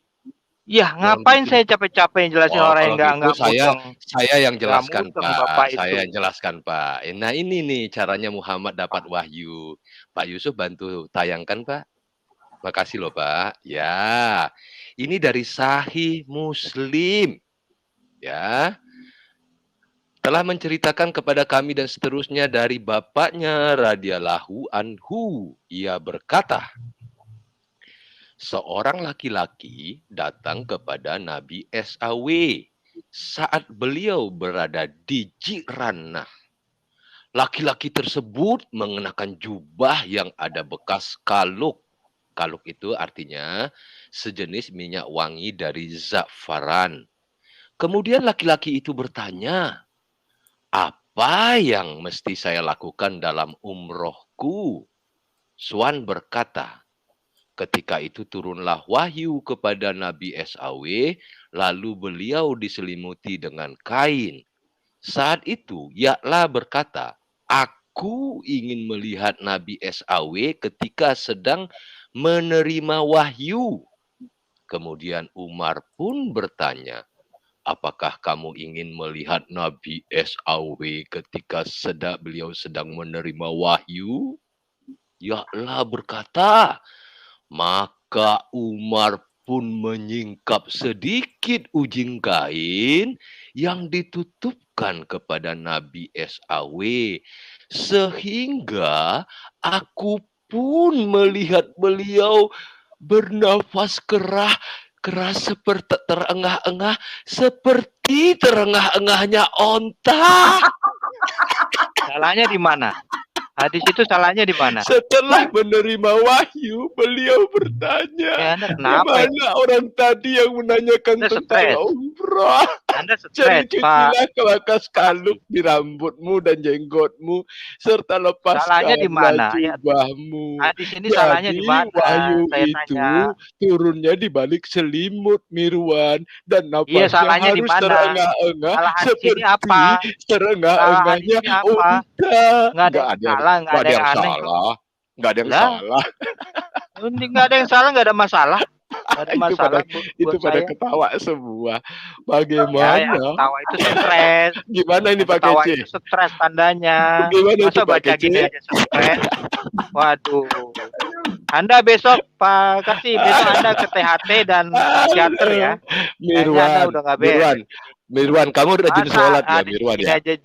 Kamu rajin sholat ya, Mirwan. Saya dengan Anda. Mirwan, Mirwan, kamu rajin sholat ya? Percuma Insya sholat, Allah. Mirwan. Ini ada sahibu kori, nggak perlu sholat, nggak perlu sholat, nggak perlu sholat, nggak perlu. Nabi SAW bersabda, Bukan urusan barang Anda. siapa Saya datang ke sholat nggak sholat masjid bukan di urusan pagi Anda. dan sore hari, maka Allah menyediakan urusan Anda baginya ini. tempat tinggal baik di surga. Jadi kamu nggak usah Ada sholat, masalah. datang aja ke masjid Itu di kan pagi keyakinan dan sore kami sebagai hari. Ya Muslim. kamu harus Itu kan jalankan keyakinan ini. kami. Itulah urusannya dengan saya Anda bilang ini? kamu harus Nah, di sini jalankan apa urusannya ini. Anda? Nggak ada Nah, urusannya. itulah. Makanya nggak Ya. usah usil. Siapa yang Kristen usil? itu nggak usah, orang Kristen itu nggak usah usil dengan hadis-hadis ini. Siapa yang Apa usil, paham? Mirwan? Kenapa kamu Jadi jadi buat apa? marah? Ya. Kenapa kamu Ya jadi masalahnya marah? di mana? Orang Kok Muslim banyak itu nggak bicara? punya Saya hadis. mengingatkan kepada Orang Anda. Muslim itu nggak punya hadis, Saya makanya nggak tahu karena mahal. Kenapa kamu jadi marah, Mir? Kenapa? Saya mengingatkan bukan marah. Saya mengingatkan kepada Anda. Pak Mirwan jawab aja tadi. Pak Mirwan jawab aja. Pak Mirwan, ada nggak Nabi yang menerima wahyu dengan cara terengah-engah seperti onta begitu, kemudian ditutupi dengan selimut? Masalah Anda kenapa? Masalah Anda Loh, kenapa? Pak, itu tanda-tanda epilepsi, Pak. Masa Bapak nggak tahu? Anda melanggar Muhammad Loh, loh ini. itu tanda-tanda epilepsi. Anda Iya, hati-hati Bapak loh. tahu nggak? Bapak tahu nggak apa ciri-ciri epilepsi? Bapak tahu? Anda itu kena kasus loh Anda loh. Oh, nggak usah ngomong kasus, Pak. Nabi Anda sudah membohongi selama 1400 tahun. Ya. Bahkan seorang sarjana hukum nggak perlu, Pak, nggak perlu. Bapak nggak perlu. Bapak bukan siapa-siapa saya, ya. Bapak nggak perlu ngancam-ngancam saya. Saya akan terus, Pak. Saya akan kejar Anda, Pak. Saya akan kejar. Saya mengingatkan Anda. Ya. Jangan sekali-kali menghina Sekarang- Nabi. Mirwan jangan. Ya, sekarang Bapak jawab aja. Bapak jawab ya.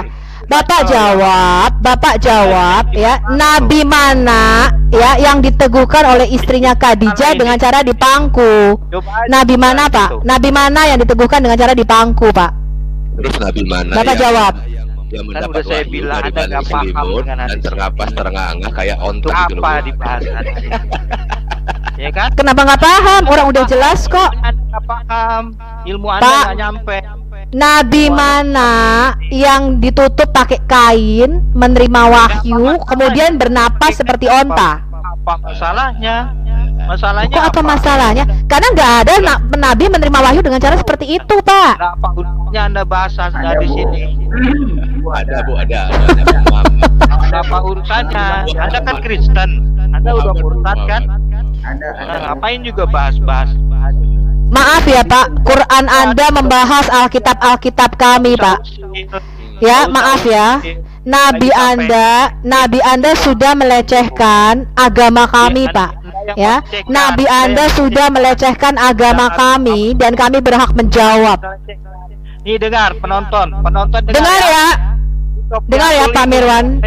Muhammad, ini udah Dengar ya, Pak Mirwan. Dengar ya, saya akan tantang Anda, Pak. Saya tantang Anda, ya. Dengar ya, seluruh Indonesia dengar ya. Selama saya menjadi Kristen, tidak ada pendeta yang pernah mengatakan tentang Muhammad atau tentang ajaran Islam. Ya. Dengar. Pak Yusuf bisa di-mute dulu, Pak. Saya mau ngomong. Si Mirwan ini. Ya. Selama saya menjadi Kristen, ya, puluhan tahun, Pak, ya, dari tahun 98, tidak pernah saya mendengar di gereja satupun pendeta yang berani mengupas Quran, Islam, dan bahkan hadis-hadisnya. Tetapi, Pak, saya berkali-kali mendengar sendiri, ini dari toa dengan telinga saya sendiri, dan teman-teman saya semua lapor, ya, saya udah nggak kuat, ya, itu toa itu di telinga saya disentorin ke kuping saya karena dia orang Kristen, ya. Oh, orang Kristen kafir, ya. Wah, pokoknya segala macam menyembah 3 Tuhan. Itu pakai toa, Pak, dari masjid di Corong. Dan itu juga saya mendengar sendiri kebetulan. Ya. Jadi saya bersumpah selama nafas masih ada, Pak, saya akan membuka apa itu Islam dan ajarannya. Ya. Berapapun harga yang dibayar, ya, berapapun harga yang dibayar. Kita tidak akan membiarkan Indonesia seperti Afghanistan. Kita tidak akan membiarkan agama dipaksakan dengan pedang, Ya, kita tidak akan melihat seorang perempuan yang tidak mengenakan burka keluar kemudian ditembak di kepalanya. Kita tidak akan melihat orang dengan semena-mena mengatasnamakan agama, menindas orang lain. Dan kalau kita lihat itu bibit-bibitnya sudah ada di Indonesia. Jadi tugas apologetic Kristen adalah membentengi ya bangsa Indonesia dari semua ini. Bayangin rasa nasionalisme kebangsaan kita sudah sangat turun. Lihatlah si Mirwan ini dengan bangganya dia menunjukkan poster-poster bendera kebangsaan agama dan bangsa lainnya. Dia tidak bangga dengan Indonesia. Ya. Lihat. Ini Mirwan SH, Mirwan SH ini tidak ada nasionalisme Indonesia sama sekali. Bahkan dia sudah mempose foto-fotonya yang bangganya mengibarkan bendera bangsa lain. Ini adalah bibit-bibit terorisme yang ada di Indonesia. Dan ini orang-orang seperti Mirwan inilah yang harus kita berantas. Ya, karena ideologi ini nggak gampang. Jadi di Afghanistan itu tidak bisa dengan kekuatan militer seperti Amerika. Karena ini ideologi. Ideologi itu mainnya di otak, di mindset. Makanya seperti apapun kita tunjukkan, Pak, otak seperti Mirwan, sekalipun dia S2, tetap otaknya kadrun. Lihat itu, dia bahkan dengan bangganya bukan memposting Indonesia, tanah airku. Apa yang dia posting? Foto dengan bangsa lain, ya, dengan para kadrun-kadrun lain, dengan para khilafah, ya, yang akan menegakkan syariat-syariat Islam. Siapa yang mau negara kita ini menjadi seperti Afghanistan, seperti Irak, seperti Iran? Siapa yang mau agama ini dipaksakan, tidak ada kebebasan beragama? Ya, saya dengar besok ada 246 kalau nggak salah misionaris Kristen akan dibunuh oleh Taliban. Ya, kita berdoa dan hati saya hancur dengar itu. 246 kalau nggak salah, ada 200 berapa tadi? 200 lebih. Saudara-saudara kita Kristen yang ada di Afghanistan, masih ada Kristennya nih, Pastor Yusuf. Jadi kita berdoa untuk mereka juga. Dan ini saya nggak tahu ya beritanya benar apa enggak, tapi akan dieksekusi mati. Inilah Islam, terorisme, ya. Jadi kita harus mempush back, kita push ya ajaran ideologi Islam ini, ajaran khilafah ini harus kita habiskan dari bumi Indonesia ini. Nggak boleh ada orang yang lebih ke Arab-Arapan daripada ke Indonesia-Indonesiaan. Kita harus bangga dengan Indonesia, ya. Jangan berbahasa ke Arab-Arapan, tapi kecuali Pak Cicak Killer nih ya, Pak ya. Pakai topi Arab. Ya, kita harus bangga dengan Indonesia. Rasa nasionalisme kita harus kita tingkatkan. Ya, jangan bangga pakai bahasa Arab. Kalian aja sembahyang nggak ngerti artinya kok. Ya, 80% teman-teman saya tuh kalau saya tanya kamu sembahyang pakai bahasa Arab, ya ngerti artinya enggak katanya. Siap. Nggak ngerti artinya. Ya, saya boleh berbagi ayat buat Mirwan dan saudara Muslim. Mirwan, kamu diam. Ya, kamu adalah kadrun. Ya, kamu adalah kadrun. Pak Yusuf, saya boleh dibukakan Yesaya 29 ayat 9, Pak, dan seterusnya? Biar kita jelaskan kepada Mirwan ini. Yesaya 29 ada gua hiranya di situ, Pak. Ayat 9, ya. Biar mereka ini mengemis-ngemis dari ayat Alkitab. Saya kasih ayat Alkitabnya. Ya. Yesaya 29 ayat 9 dan seterusnya ya, Pak. Ini adalah nubuat mengenai ajaran Islam. Dibuatkan oleh Nabi Yesaya. Bayangkan, Nabi Yesaya sudah menubuatkan ini. Ayat 9 dan 10. Ayat 9 dan seterusnya ya, Pak ya. Ya. Ya. Saya bacakan, Pak. Tercengang-cenganglah penuh keheranan. Biarlah matamu tertutup. Buta semata-mata. Jadilah mabuk, tetapi bukan karena anggur. Jadilah pusing, tapi bukan karena arak. Itu yang dialami oleh Mirwan Aditya setiap masuk ke channel ini. Ya, sebab Tuhan telah membuat kamu tidur nyenyak. Matamu, yakni para nabi, telah dipejamkannya. Dan mukamu, yaitu para pelihat, telah ditudunginya. Ayat 11. Maka bagimu penglihatan dari semuanya itu seperti isi sebuah kitab yang termeterai. Apabila itu diberikan kepada orang yang tahu membaca dengan mengatakan, Ikro, baiklah baca ini. Ikro, ikro. Maka ia akan menjawab, aku tidak dapat sebab kitab itu termeterai. Dan apabila kitab itu diberikan kepada seorang yang tidak dapat membaca dengan mengatakan, baiklah baca ini, maka ia akan menjawab, aku tidak dapat membaca. Ayat 13, dan Tuhan telah berfirman, oleh karena bangsa ini datang mendekat dengan mulutnya dan memuliakan aku dengan bibirnya, padahal hatinya menjauh daripadaku dan ibadahnya kepadaku hanya perintah manusia yang dihafalkan. Muslim ya, tukang hafal. Maka sebab itu, sesungguhnya aku akan melakukan pula hal-hal ajaib kepada bangsa ini, keajaiban yang menakjubkan. Hikmat orang-orangnya yang berhikmat akan hilang. Kita tahu bahwa dari Arab Saudi sana tidak ada penemu apapun kecuali obat kuat. Dan kearifan orang-orangnya yang arif akan bersembunyi. Celakalah orang-orang yang menyembunyikan dalam rancangan-rancangannya terhadap Tuhan. Saya ulang, celakalah orang yang menyembunyikan dalam-dalam rancangannya terhadap Tuhan, yang pekerjaan-pekerjaannya terjadi dalam gelap, guahiro maksudnya, sambil berkata, siapakah yang melihat kita dan siapakah yang mengenal kita? Betapa kamu Mirwan memutarbalikkan segala sesuatu. Apakah tanah liat dapat dianggap sama seperti tukang periuk? Sehingga apa yang dibuat dapat berkata tentang yang membuatnya. Bukan dia yang membuat aku. Sering sekali dalam diskusi mereka mengatakan bagaimana yang diciptakan itu bisa berbicara kepada pencipta. Dan apa yang dibentuk berkata tentang apa yang membentuknya. Ia tidak tahu apa-apa. Ini adalah nubuat Nabi Yesaya terhadap Muslim, saudara-saudaraku. Dan mereka sudah menuai nubuat ini. Buat saudara-saudaraku Muslim, mari berbalik. Ajaran Tuhan Yesus adalah ajaran kebenaran dan kasih. Jangan mau menjadi orang seperti Aditya maupun Mirwan, ya, yang tidak tahu apa-apa tapi ngeyelnya bukan main. Anda kok ngawur? Kamu diam, jangan bicara. Kamu diam, jangan bicara. Ya, saya berhak bicara dong. Begitu, membantah, Pak Yusuf. Membantah apa yang Anda Apa yang katakan. kamu mau bantah? Apa yang kamu mau bantah? Ya apa udah, yang kamu mau bantah? Apa yang mau kamu bantah? Hah?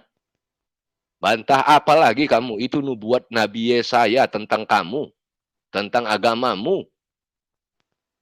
Ya. Jelas disebutkan di situ bahwa ada kitab yang diserahkan kepada orang yang disuruh membaca, dia menjawab, aku tidak dapat membaca. Ajaran kegelapan. Begitu Pak Yusuf. Pak Keci silakan Pak. Iya.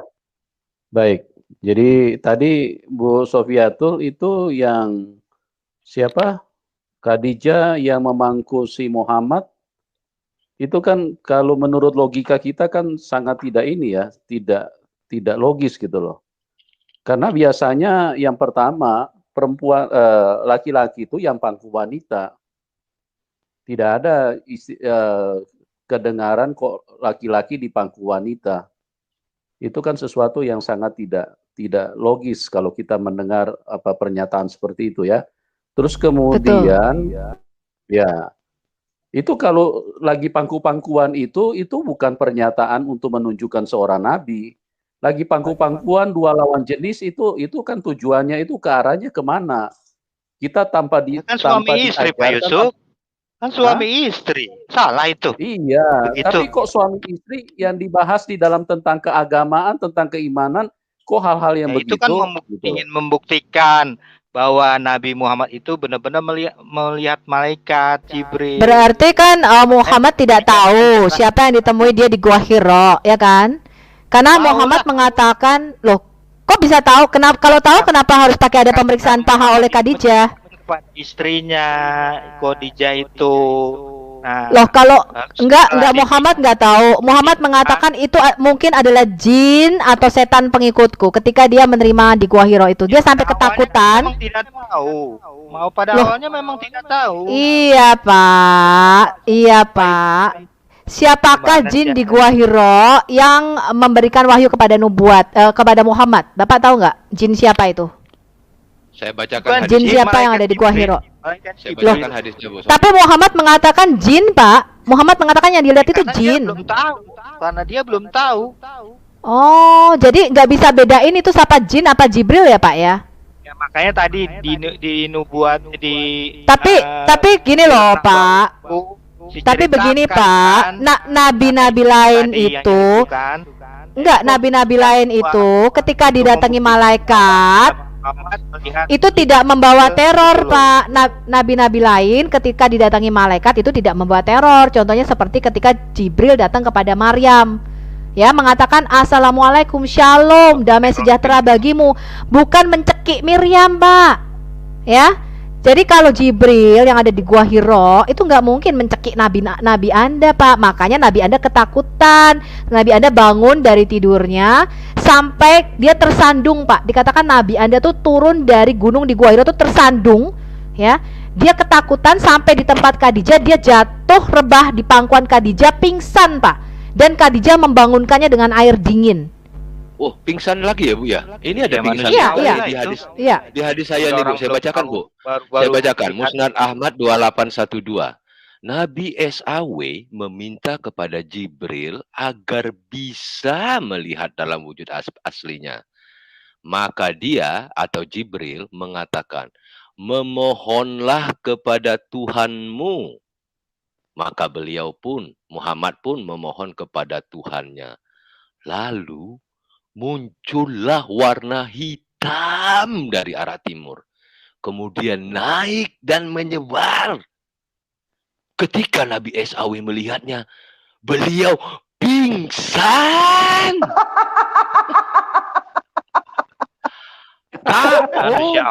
Ketakutan. Aduh, melihat malaikat pingsan. Ini bukan melihat malaikat, melihat jin. Iya, Pak. Pak Ciler. Kalau dalam Alkitab itu kalau hitam itu lambang setan, Pak.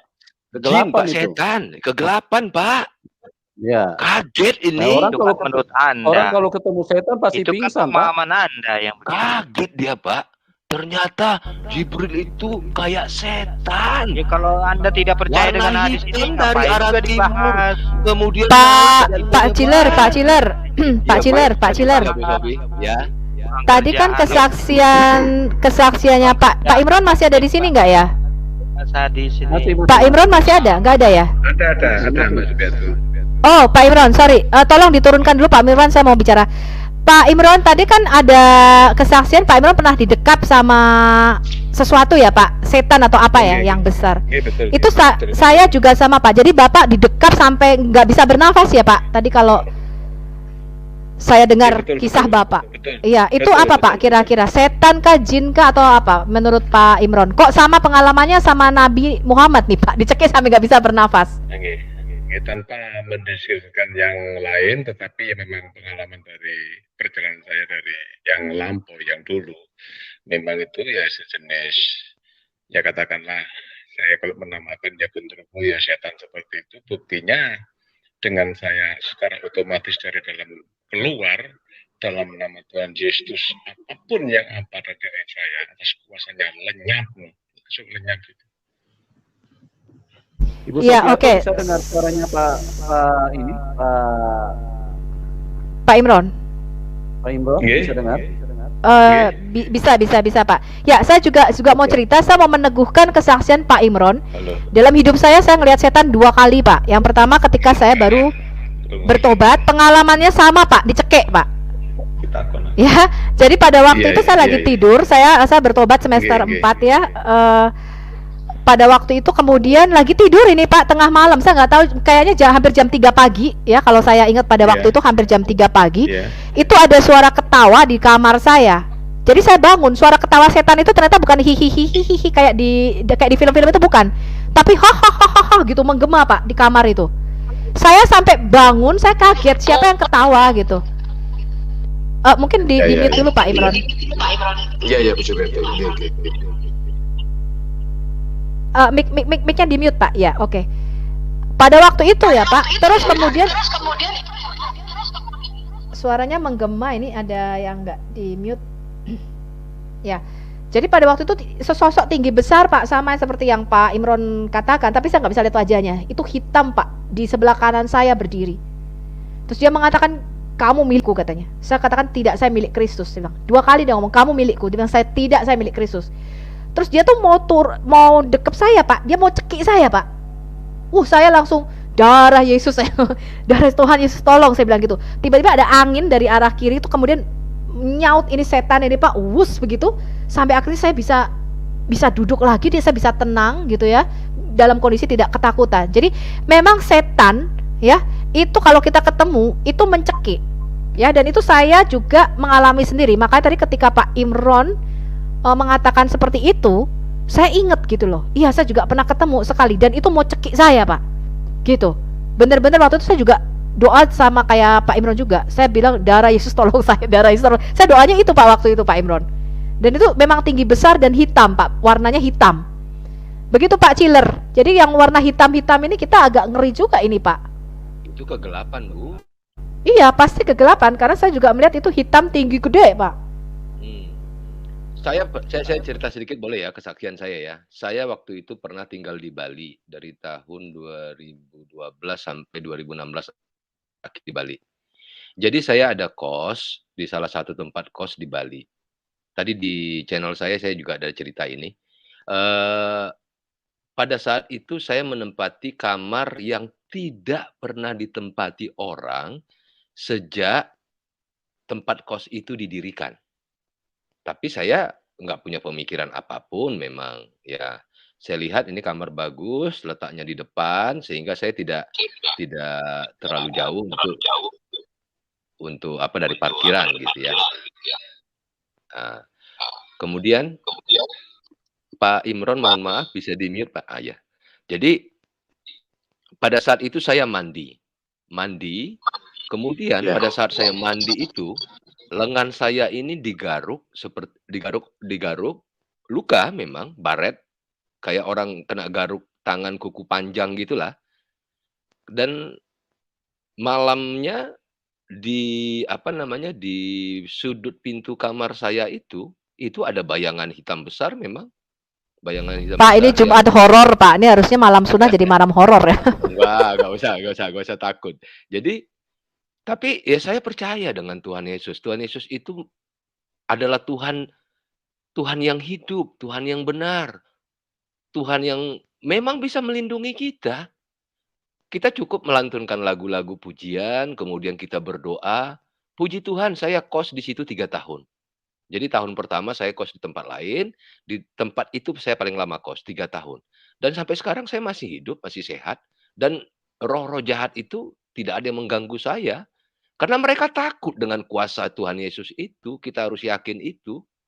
Jadi saya tahu cerita ini pada saat saya mau pindah, mau balik lagi ke tempat tempat asal saya, ke home base. Diceritakan oleh ibu kos, Bapak hebat. Bapak bisa tahan di kamar ini selama 3 tahun. Emang kenapa Bu? Kamar ini Pak paling horor, katanya begitu. Mbak Untung baru dikasih tahu terakhir Pak, ibu kosnya nih curang juga ya. Iya, waktu terakhir. Tapi saya cuma 2 kali waktu itu diganggu. Jadi itu yang pertama, memang luka. Tangan saya luka, kayak digaruk panjang begitu. Kemudian yang kedua, saya melihat sosok hitam itu di sudut kamar, pintu kamar saya. Coba itu aja. Setelah itu nggak pernah ada gangguan lagi. Saya tengking, saya tolak dalam nama Yesus. Itu hilang kok semua. Jadi teman-teman nggak usah khawatir. Iya. Makanya kalau misalnya ada roh-roh kegelapan yang akan menyerang kita, ya, kita cukup berdoa, kita cukup memuji dan memuliakan nama Tuhan Yesus. Percayalah, roh kegelapan tersebut tidak akan sanggup menyentuh kita. Puji Tuhan. Amin, puji Tuhan. Amin, amin. Ya. Saya juga pernah mau dicekek Pak. Ya, kita coba naikin dulu si Pak Mirwannya lagi. Kalau masih diskusinya nggak benar, kita ganti Mending yang lain. Madia ini kalau Benarnya di mana Pak Yusuf? Ya, kita kalau memberikan narasi itu harus sesuai dalil, Pak. Harus pakai data. Jadi jangan cuma ngeyel-ngeyel, Ya pakai ngotot-ngotot. dalil lah, Pak. Saya kan menanggapi dari yang pembicara tadi. Saya juga Iya, selalu pakai tapi dalil kok. Bukannya nggak ada dalil. Anda nggak bisa berkata seperti itu. Saya nggak berdalil. Setiap ini saya juga berdalil kok. Saya dalil nggak yang asal mana? ngomong. bukan berdalil, Bapak itu berdalih. Saya tadi menanggapi dari Bu Sofiatul tadi kan. Nah itu, makanya saya tanya tadi di mana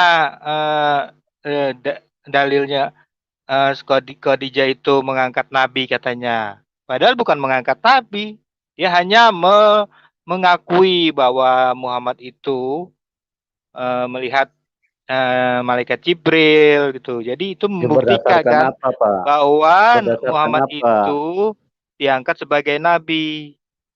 Pengakuannya Khadijah itu berdasarkan apa supaya ya tadi Sirah orang Nabawi tadi kan sudah dibacakan. Mengangkat Nabi ke atas paha katanya. Nah itu iya betul. Nah itu kan Iya betul. Mengangkat Nabi ke atas paha. Iya betul. Menurut Pak Sirah Mirwan, Nabawi itu kan cerita tentang riwayat Nabi, sejarah menurut Nabi. Pak Mirwan, Kan? Pak Mirwan dengar Pak Mirwan. Menurut Pak Mirwan, apakah benar seorang perempuan memangku laki-laki atau laki-laki yang memangku perempuan? Kan suaminya itu, kan nggak ada salahnya kan? Logika Anda bagaimana seorang perempuan dengan kondisi fisik yang terbatas kok memangku laki-laki yang besar? Terbatas gimana? Terbatas gimana? Pak Yusuf gimana? Kalau sedang kalau diranjang gimana Pak Yusuf? Nggak nyambung nih orang ini, Pak. Bapak pernah lihat perempuan pangku laki-laki? Di mana Bapak pernah lihat perempuan pangku laki-laki? Dia kali, Pak. Di pangku istrinya dia. Hah? Di mana-mana laki-laki yang pangku perempuan, Pak. Terus kalau urusan pangku-pangkuan itu urusan kenikmatan, bukan urusan kenabian, itu mau Pak. kikuk Pak Yusuf. Oh begitu, Pak Kaceh. Mau kikuk, kemudian diintip sama orang lain, dikerubungi, begitu. Cuman kan orang Islamnya yang mau didongengin kayak gitu. Pak Kaceh, kikuk-kikuk apa kukik-kukik, Pak? Itu untuk membuktikan bahwa Nabi Muhammad itu melihat malaikat Jibril, bukan melihat setan. Aduh, itulah pingsan caranya. Dia, Pak. Dia lihat Jibril pingsan, Pak. Pingsan dia, Pak. Itu. Dia lihat Jibril itu pingsan. Kalian aja yang nggak paham gitu. Kalian aja yang nggak paham Sirah Nabawi itu. Asal ngomong aja ngawur. Dia lihat Jibril pingsan itu cuma ngeles doang Surah Nabawi. Pak Mirwan juga nggak hafal kalian yang ngeles.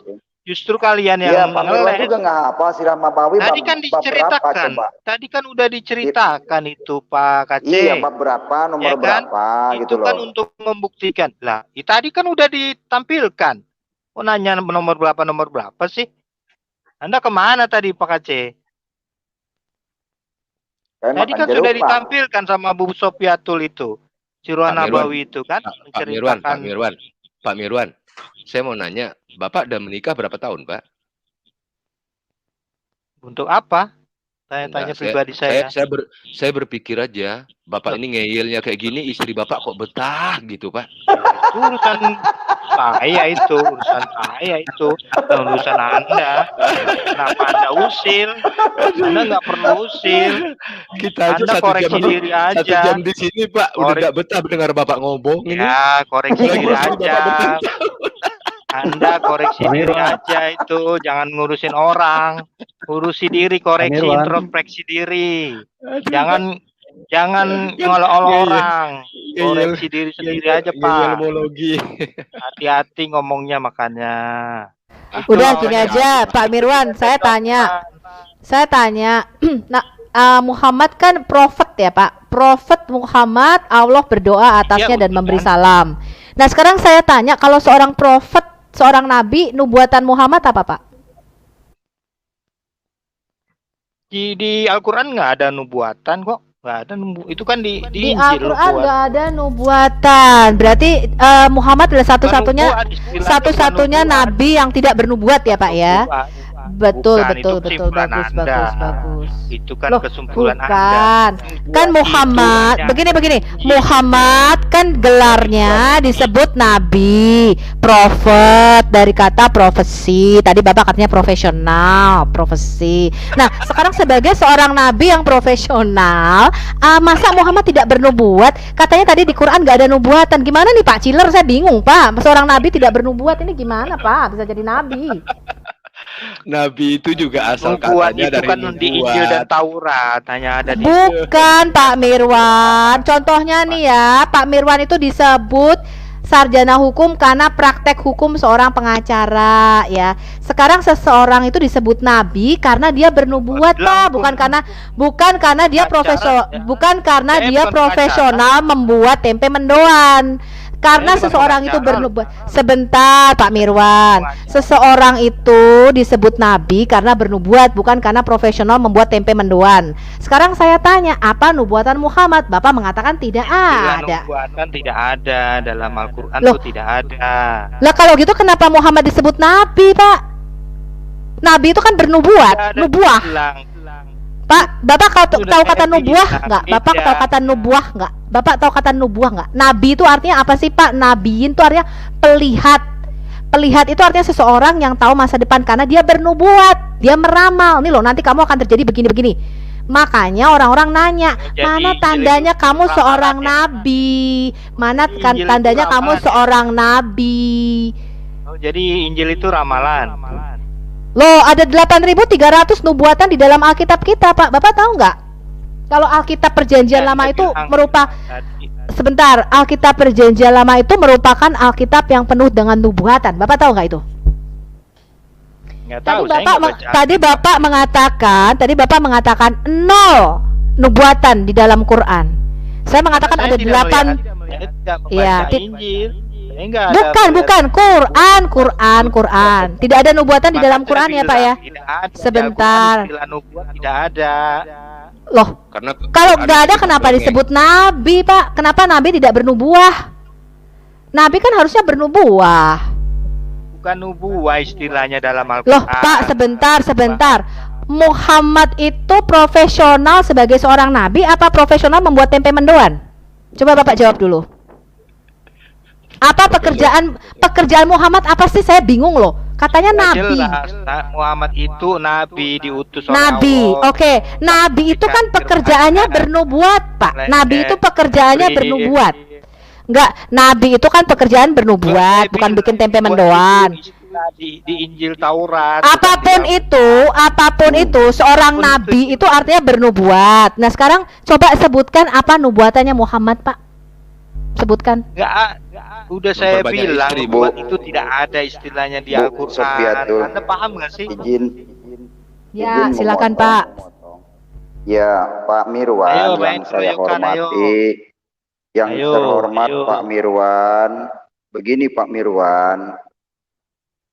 Saya mau katakan ke Pak Mirwan, bagaimana mungkin Muhammad diutus oleh Allah sedangkan Muhammad belum pernah jumpa dengan Allah. Enggak, di mana Muhammad jumpa dengan Allah? Ada enggak dijelaskan?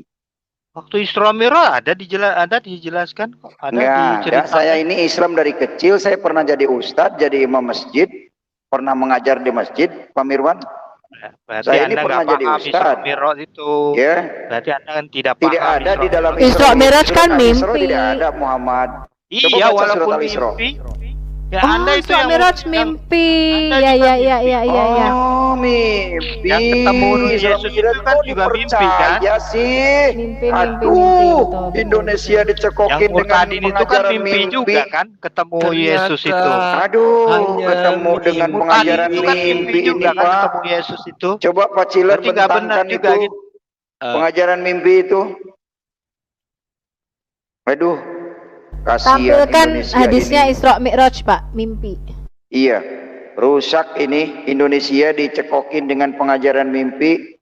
Panjang Ya. banget itu hadis. Nah inilah Pak Mirwan, kenapa Anda sering di-kick ketika ngomong Pak Mirwan, karena Anda tidak berguna, nyerocos, nggak mau dengerin gitu loh. Jawabnya ngelantur, ngaco kemana-mana. Lebih baik media channel nih, Jin baik nih, udah ganti media channel, udah jujur nih, kayaknya udah tobat ini, perlu dibaptis nih sebentar lagi media channel. Selamat malam, selamat pagi media channel. Halo media channel. Oke, selamat malam kawan-kawan semua.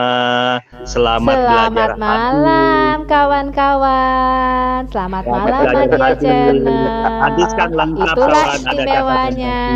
Istimewanya media channel. Ada sanadnya, ada rawinya. Kalau media channel. Jin kamu kemana media channel? Jin saya lagi itu membisiki Yudas agar terjadi Loh, penyalipan. katanya jinnya diikat, katanya jinnya diikat di tiang masjid. Jinnya nggak diikat di tiang masjid. Membisikin Yudas kawan. Jinnya lagi membisiki Yudas. Loh, di bagaimana Yohanes 12 mungkin? ayat Yudas 2. sudah mati kok. Yudas sudah mati. Jinnya nggak diikat Iya tuh di dulu, tiang masjid. makanya ada penyalipan membisiki Loh, Yudas. Jin kamu sekarang ini loh lagi ngapain? Bukannya diikat di tiang masjid. Iya, lagi bisikin Yudas, lagi terjun dia. Mending kita bahas hadis, Madia. Kan kamu Ya, bilang tapi belum dijawab loh. Selama ini penyalipan itu ajaran Iblis belum dijawab. Aku tanya-tanya dari kemarin kan kamu belum dijawab. bilang, Madia, Itu melibatkan Iblis kamu loh, bilang, kawan. Madia, bahwa Anda kok Alkitab bisa itu sudah kok bisa dipalsukan. mengikuti ajaran Begini, Iblis? Madia, Itu kan dibisiki Iblis loh. Madia, Tolong dijawab dulu kawan. Madia, Tolong dijawab dulu kan biar kamu biar bilang biar Alkitab nanti itu banyak sudah yang murtad gitu loh, dipalsukan. kawan. Ngapain kita bicara-bicara Alkitab sama kamu? Enggak, Kamu biar ada bilang yang jadi Alkitab sudah murtad, biar ada yang dipalsukan. jadi murtad kawan. Coba dijelaskan dulu Yohanes Tadi kamu 13 ke ayat masjid 2. ngapain, Madia? Tadi siang kamu ke masjid, sholat Jumat itu ngapain? Mending kamu datang pagi dan sore hari aja. Kamu pasti masuk surga, nggak perlu sholat Jumat. Itu dalam posisi orang menjalankan perintah 5 waktu, ini perintah siapa, Madia? Yang di layar, Madia. Yang di layar perintah siapa, Madia? Ada SAW yang bersabda. Ini pentingnya waktu kawan, pentingnya waktu, menjaga waktu pagi dan sore, begitu. Kan dibilang kalau sholat itu enggak apa namanya, itu hanya mengapakan tiang agama, katanya begitu kan. Tapi itu di fungsi sini sholat, SAW, bukan guna sholat. Ya. Fungsi sholat beda, manfaat fungsi sholat beda sama guna sholat, manfaat. Begitu kawan ya. Ya, tapi di Udah, sini SAW bersabda, barang siapa datang ke masjid di pagi dan sore hari, maka Allah akan menyediakan baginya tempat tinggal yang baik di surga setiap kali dia berangkat ke masjid di pagi dan sore hari. Jadi nggak perlu sholat. Itu waktunya, itu waktu pagi. Ini nggak perlu sholat loh, Mbak. Dia datang aja ke masjid, tapi pagi dan sore pasti masuk surga, iya kan? Gitu. Itu gunanya waktu. Satu lagi, Madia, satu lagi. Belum tentu Pak Cica. Kalau dia datang ke masjid terus nyolong sendal, nggak masuk ke surga dia. Sondalnya udah berangkat ke surga. Berapa cecak sudah diternakan? Berapa cecak sudah diternakan? Siapa? Saya? Ngapa? Pak Cicak sudah ternak. Saya enggak perlu. Enggak. Kalau Pak Cicak killer, ternaknya kan tokek sama cicak. Kalau nabimu ternak ayam. Iya, karena dia juragan KFC. Kalau saya, Madia, setelah ketemu hadis ini, Madia, setelah saya ketemu hadis ini, saya nggak perlu lagi beternak cicak. Capek mukul-mukul cicak, datang saja saya ke masjid di pagi dan sore hari, datang aja. Tapi kan di Matius 15 ayat Pak Killer, di Matius 15 ayat 11 kan cicak dimakan. Enggak usah baca Alkitab. Enggak usah baca Alkitab. Kamu bilang itu palsu. Enggak. Kamu bilang itu palsu. Kita bahas yang asli aja, Madia. Ini yang asli. Ini yang asli. Matius 15 ayat 11 itu kamu bilang palsu. Itu kamu bilang palsu. Itu kamu bilang palsu. Itu kan semua makanan yang masuk ke mulut dimakan semua, kawan. Kamu bilang itu palsu. Enggak usah dibahas. Kita bahas yang asli aja nih, hadis. Enggak usah kamu bilang itu palsu. Nah, ya kan? Ini kitab suci atau menu makanan, Madia? Sahih Bukhari ini. Yang mana? Aku melihat Nabi SAW makan daging ayam. Penting banget ya daging ayam ini masuk ke kitab suci.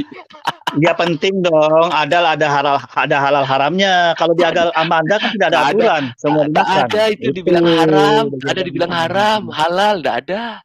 Tapi dibilang iya, tapi ini kan kalau Nabi memakan berarti halal boleh. Kalau Nabi memakan berarti boleh. Itu jalurnya begitu, kawan. Ini aturan. Makanya memang di padang gurun Mekah itu ada ayam ya. Bukannya ayam buah-buahan aja banyak. Ini Madia. Mana bisa, Mekah itu padang gurun. Madia. Iya, itulah keistimewaannya. Pasti memang ada ayam. Madia, sebentar dulu Madia. Kamu kan tadi sudah pergi ke masjid. Kamu tadi sudah pergi ke masjid pagi dan sore hari, kan? Nah, sudah dijanjikan sama Allahmu untuk dapat surga, kapling surga, kan? Nah, ini di Musnad Ahmad 14264. Ternyata Madia, untuk mendapatkan kebaikan itu ada dalam kuda loh Madia, di ubun-ubunnya. Kuda itu dalam ubun-ubunnya terdapat kebaikan sampai hari kiamat. Dan pemiliknya akan ditolong karenanya. Maka usaplah kepalanya dan doakan agar mendapat berkah. Berilah ikatan pada lehernya, namun jangan diberi autar atau sesuatu yang biasa dikalungkan di leher hewan untuk mencegah rasa dengki. Ali berkata, itu keistimewaannya kuda, kawan, sama kucing. Iya, jadi gini Madia, maksudnya begini, kamu nggak usah melakukan kebaikan, cukup kamu mengusap-usap ubun-ubun kuda, kamu dapat kebaikan sampai hari kiamat. Kebaikan betul, tapi itu salah satu saja. Itu untuk menambah kebaikan, biar dikumpul pahalanya gitu. Jadi begini Madia, daripada kamu sholat nunggang-nungging 5 kali sehari, ya kan? Mending kamu datang ke masjid pagi dan sore hari, itu dapat kapling surga. Nah kemudian kamu peliharalah kuda 1 ekor. Terus kamu usap-usap itu ubun-ubunnya setiap hari. Kamu dapat kebaikan loh sampai hari kiamat. Nah itulah keistimewaannya Islam. Ada hewan yang boleh dibunuh. Keistimewaan itu. Jadi posisinya itu untuk tingkatan surga, kawan ya. Nanti di sana surganya banyak, kawan. Ada surga tingkat pertama, ada kedua gitu loh. Aduh, udah kamu nggak usah ngomong, Mirwan, percuma ngomong sama kamu. Nggak usah, kamu nggak usah ngomong. Tobat. Percuma, bukan tobat. Diberi hidayah ya. Hidayah apa sih? Hidayah udah pulang kampung. Tadi katanya mau ke Ibu Supiatul, aku mau bicara sama Ibu Supiatul tadi yang bicara tentang riwayatan wahyu pertama. Surga. Aduh, kasihan Islam ini. Mana Ibu Supiatul bicara kita tentang wahyu pertama. Aku mau dengar itu, kok bisa Anda katakan itu ada dalilnya enggak pada periwayatan wahyu pertama itu kan keistimewaan Nabi Muhammad menerima wahyu di Gua Hira. Saat menerima wahyu di Gua Hira itu kan surah Al-Alaq. Kamu baca sirah Nabawiyah enggak Ibn Hisham? Coba bagaimana yang periwayatan? Enggak, aku tanya. Kamu punya sirah Nabawiyah Ibn Hisham tidak? Punya. Loh, kenapa kamu nggak tahu yang aku bacain tadi? Enggak. Ya, kalau kamu punya sirah Nabawiyah Ibn Hisham, kenapa kamu nggak tahu yang aku bacain tadi? Karena Anda salah, sesat itu. Karena Anda tidak ada dasar. Kok salah? Iya. Gua nggak ada bacain hadis ya. Gua baca sirah Nabawiyah yang diterjemahkan oleh Muslim kadrun kayak kamu. Yang menerjemahkan tuh kadrun. Enak aja lu nuduh-nuduh gue. Itu yang menerjemahkan Uclim sendiri, tahu nggak sih? Gua bacain tuh dari sirah Nabawiyahmu. Boleh aku bicara? Pak, saya bicara dulu sebentar. Anda mendatangi sirah Nabawiyah. Sumber ajaran Islam itu hadis dan Al-Quran. Bila sirah Nabawiyah tidak ada bisa tunjukkan dalil hadisnya, maka Anda mengarang. Urusanmu. Karena biografi Muhammad di sirah Nabawiyah itulah yang kalian akui sebagai sirah pertama yang ditulis oleh nabimu. Itu urusanmu. Oke, sekarang aku minta ketegasan kamu. Kamu menolak sirah Nabawiyah Ibn Hisham, katakan. Saya bukan menolak, tetapi aku minta tunjukkan hadisnya di dalam sirah Nabawiyah yang menunjukkan itu urusanmu. Memangnya sirah Nabawiyah yang ngarang gue? Hah? Emangnya sirah Nabawiyah yang nulis aku? Oke, mari dia bacakan ya posisinya nih. Anda buka dalam hadis. Kita dalam posisi Islam itu ada 2 pegangan. Jadi kalau kamu baca aja Sirah Nabawiyah halaman 176. Aku kasih linknya ke kamu. Nggak penting itu karena nabimu dicekek dengan secari kain dibaj atau kain sutra. Nabimu dicekek dicekik nih loh, dicekik. Ini adalah Ibn Hisham. Enggak, aku bacain ke kamu sekali lagi. Sirah Nabawiyah volume 1 halaman 176. Kedatangan malaikat Jibril. Loh, itu urusan elo. Gue menunjukkan Sirah Nabawiyah itu, menunjukkan Sirah Nabawiyah karena biografi ini diakui sebagai biografi Nabi kamu. Ya, tapi itu urusan lu. Ya, di bawah hadis. Jadi mau di bawah, mau di atas, itu urusan. Sekarang aku tanya, kapan penulisan? Sebentar, aku tanya. Kapan tahun penulisan hadis dan kapan tahun penulisan sirah? Kapan Sirah Nabawiyah ditulis dan kapan? Nah, kamu jangan lenceng. Kamu jangan lenceng. Duluan mana Sirah Nabawiyah sama hadismu ditulis? Duluan hadis. Tahun berapa hadismu ditulis? Tahun berapa? Hadis ditulis 200 tahun setelah posisi awal Muslim. Berarti semua saksi mata sudah mati ya pada waktu itu ya? Semua saksi mata mati, tetapi ada sanad rawi dan sanadnya beda. Nah, sekarang aku tanya, dari mana Ibn Hisham ya bisa mengambil cerita ini? Kenapa dia bisa menulis ini di dalam hadisnya? Bahwa nabimu dicekek. Oke, di dalam Ibnu Hisham mengambil, tetapi tidak ada informasi dicekik. Makanya di dalam hadis Bukhari saya cek nomor 6467. Siapa bilang nabimu dicekek dengan secari kain dibaj atau kain sutra? Sekarang saya tunjukkan hadis Bukhari 6467 ya. Di sini dalam hadis ini tidak ada informasi Nabi Muhammad. Pokoknya nabimu dicekik ya, mau didekap, mau dicekek, nabimu dicekek sampai tidak bisa bernafas. Pada saat Nabi Muhammad di Gua Hira, Jibril datang itu Nabi Muhammad disuruh membaca. Kemudian tidak bisa membaca, Nabi Muhammad dipeluk erat-erat ya. Seperti itu gambarannya, dipeluk erat-erat. Dipeluk erat-erat itu kan disempurnakan di bahasa Indonesia. Aslinya nabimu memang dicekik pakai kain dulu, dicekik pakai kain tapi nggak bisa bernafas, tahu nggak? Anda dasarnya dari mana?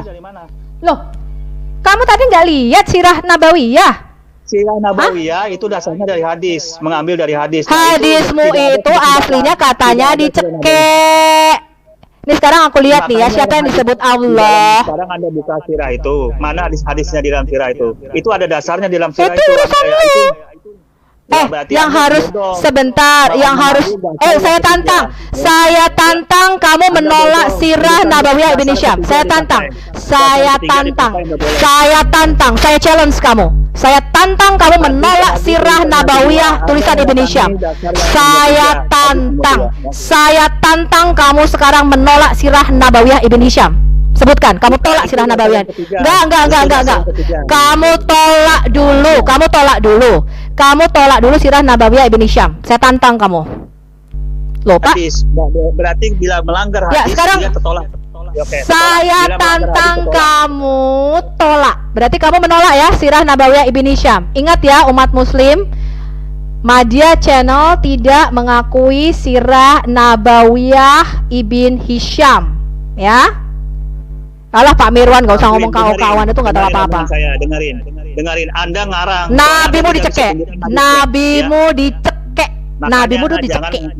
Jangan ngambil literatur yang bodoh. Ambil tuh hadis sama Al-Qur'an, kawan. Hadis mengatakan dicekek kok. Loh, hadismu juga mengatakan dicekek. Katanya lebih dekat erat-erat. Saya bisa buktikan Bukhari nomor 6467. Ya, sekarang kita buka ya. Mana tunjukkan hadisnya? Tunjukkan. Anda jangan asal-asal. Tidak. Nabimu memang dicekek. Nabimu dicekek. Ya, tunjukkan hadisnya. Oke, tunjukkan hadisnya. Dasar Sirah Nabawiyah itu hadis. Tunjukkan hadisnya. Oke, berarti Sirah Nabawiyah Ibn Hisham kamu tolak ya? Kamu anggap itu sampah ya? Bila tidak sesuai dengan hadis, saya tolak. Karena hadis. Ya, berarti ingat ya, Madya Channel Media channel menolak Sirah Nabawiyah Ibn Hisham. Karena Anda ngarang mengatakan mencekik itu tidak ada di Sirah Nabawiyah. Saya tidak ngarang, saya membacakan tolol. Saya nggak ngarang, saya membacakan. Oh, saya tantang kamu. Saya tantang kamu. Saya tantang kalau saya ngarang. Saya tantang kamu ya. Saya tantang. Saya tantang. Enggak usah hadis. Saya tantang Ibn Hisham. Saya tantang kalau kamu mengatakan Ibn Hisham ini saya yang bikin-bikin, ya. Saya tuntut kamu kalau kamu mengatakan saya bikin-bikin Sirah Nabawiyah Ibn Hisham. Ya, saya hanya membacakan yang ada di Sirah Nabawiyah Ibn Hisham. Jangan membual kamu di sini ya. Itu level nomor 3 dasar Islam. Yang pertama Al-Quran, baru hadis, baru Sirah Nabawiyah. Jadi Sirah Nabawiyah sumbernya dari hadis. Anda harus tunjukkan hadisnya sekarang. Kamu jangan ngomong saya bohong. Saya hanya membacakan Sirah Nabawiyah. Anda ngarang itu mencekik Memang tidak ada. Aku bacakan ini di hadisnya disebutkan apa, Mbak Dia? Di hadisnya disebutkan apa, Mbak Dia? Peluk, ditarik dan dipeluk erat, dipitnah oleh Sofiatul, mencekik. Itu pembohong banget ini orang. Pembohong banget ini manusia. Saya tuntut kamu. Nggak ada, tapi bohong gitu loh. Saya tuntut kamu, saya tantang kamu. Kalau kamu berani ngomong saya bohong ya. Saya tantang kamu, saya tantang. Kalau memang Sirah Nabawiyah ini yang saya nulis, saya tantang kamu. Saya hanya membacakan apa yang ada di dalam Sirah Nabawiyah Ibn Hisham halaman 176, bahwa nabimu memang dicekik dengan sejenis sejenis kain dibats atau kain sutra. Awas kamu ngomong ya. Saya nggak terima ya. Saya hanya membacakan apa yang ada di dalam Ibn Hisham. Makanya jangan dirujuk sumber yang begitu, rujuk Al-Quran dan Al-Hadis kalau mau lihat Islam ya. Sirah Nabawiyah Ibn Hisham itu sumber resmi, tahu nggak lo? Hah? Ya, daripada kamu sekarang apologet Muslim menunjuk apa? Da Vinci Code, Dan Brown. Apaan itu? Sirah Nabawiyah berpedoman kepada Al-Quran dan Hadis. Nah, sekarang sudah saya tunjukkan hadisnya di dalam ayat ini, sudah saya tunjukkan hadisnya. Hadis nomor berapa? Bukhari nomor 467. Hadis Bukhari nomor 6467. Silakan Bu. Bunyinya apa, Madia? Bunyinya aja, bunyinya.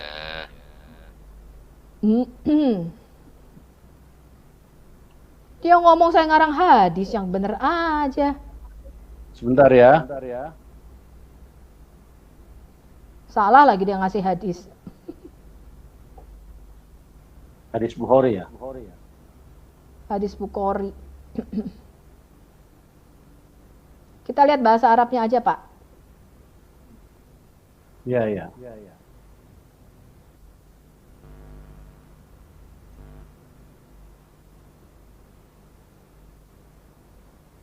Kalau bahasa Indonesianya mendekap. Sahih Bukhari berapa, Pak? 6467. Saya nggak tahu tuh bahasa Arabnya. Yang saya tahu bahasa Arabnya hus itu waihat. Itu saya tahu. Pak Aceh bisa bacakan, Pak Ya, Aceh? tinggal kita copy aja. Tinggal kita copy ke Pak Aceh. Iya. Bisa dibacakan, Pak? Ya.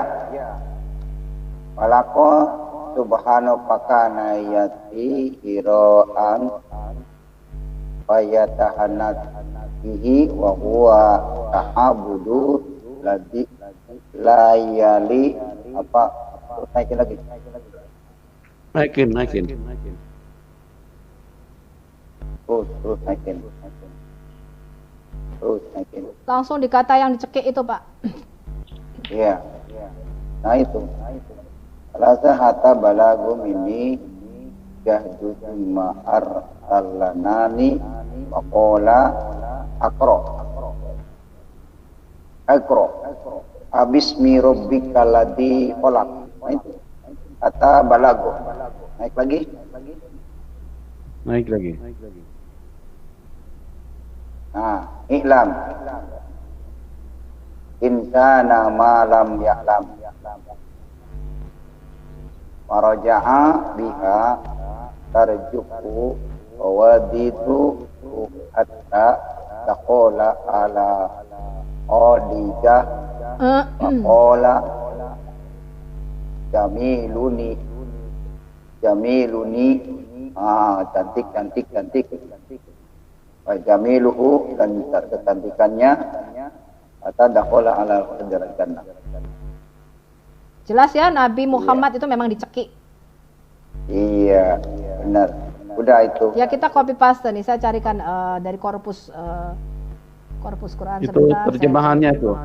Ya, terjemahannya kan hanya didekap erat-erat, dipeluk erat-erat, dipeluk dari belakang. Iya. Perhalus kata-katanya kayaknya. Iya, betul. Ini hadis apa ini namanya? Sahih Bukhari 6467. Oh, saya Bukhari nampak. Sebentar, saya ini kan.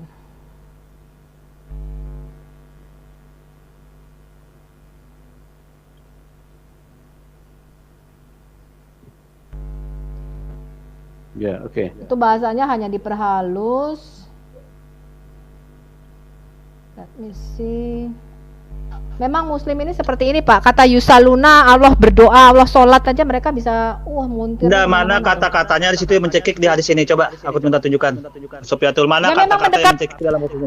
Media channel mendekap erat-erat itu yang diterjemahkan mendekat erat itu nggak betul, itu mencekik. Surah Nabawiyah sumbernya di sini. Mana kata-kata mencekik di sini? Tolong aku minta tolong sebutkan. Di dalam hadis nomor Bukhari nomor 64467 ini. Surah Ya Nabawiyah kamu cari sendiri dong. Sembarangan lu ngomong gue. Anda menuduh mencekik dari mana?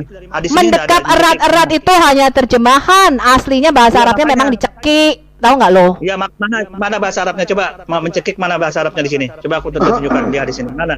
Tolong, Anda jangan tuduh-tuduh sembarangan. Itu memfitnah namanya, merubah hadis. Saya bukan tuduh sembarangan. Saya akan tuduh terus bahwa nabimu memang dicekik. Nabimu dicekik. Saya akan katakan 1100 kali nabimu dicekik. Ya, jadi kamu jangan ngeles ya. Kata didekap erat-erat tuh nggak ada, itu didekap erat-erat. Ya, didekap erat-erat itu tidak ada. Karena dikatakan sampai dia tidak bisa bernafas. Ya, jadi dikatakan ketika kata-kata itu adalah dia dipres atau ditekan, kemudian sampai dia bisa bernafas lagi. Itu terjemahan yang pas. Ya.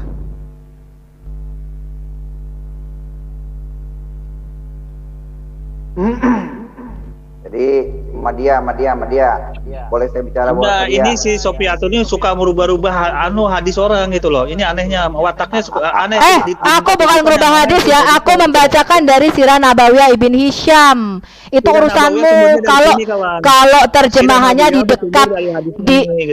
didekap sampai dia tidak bisa bernafas ya, sampai kemudian dia bisa lega bernafas lagi. Itu kan terjemahannya terserah. Bahasa Indonesia, bahasa aslinya memang dicekik nabimu, tahu nggak? Dipres, ditekan sampai dia tidak bisa bernafas. Ya. Menurut Anda tolong, kalau Anda sok tahu kita bahas yang mana kata-katanya. Hadasana yahsunu bi qalamin, hadasana laita an aqili in abisnu haid. Nah, itu mana? Yang mana di sini? Coba tunjukkan. Ya, sekarang mana kata didekap erat-erat? Sekarang kamu kasih dan Google Translate tuh kata didekap erat-erat itu. Sampai nabimu bisa bernafas lagi lega, coba. Kamu translate, kamu bisa share screen? Nggak bisa, aku screen, aku bacakan aja. Ya. Loh, ngapain? Gua nggak percaya. Karena ini terjemahan Takiyah, ya. Didekap erat-erat tuh nggak ada, aslinya dicekik nabimu. Sekarang kamu tunjukkan. Sekarang tunjukkan kalau nabimu tidak dicekik. Nabimu dicekik pakai kain. Nabimu dicekik. Jadi dipeluk nabimu dicekik pakai kain. Nabimu dicekik. Nabimu dicekik pakai kain. Nabimu dicekik pakai kain. Lain Anda mau enggak? Bebel Anda kalau disalah-salahin artinya mau enggak? Sama. Kamu juga menyalah-nyalahkan arti Bible dan aku hanya membacakan apa yang ditulis oleh Ibn Hisham, ya.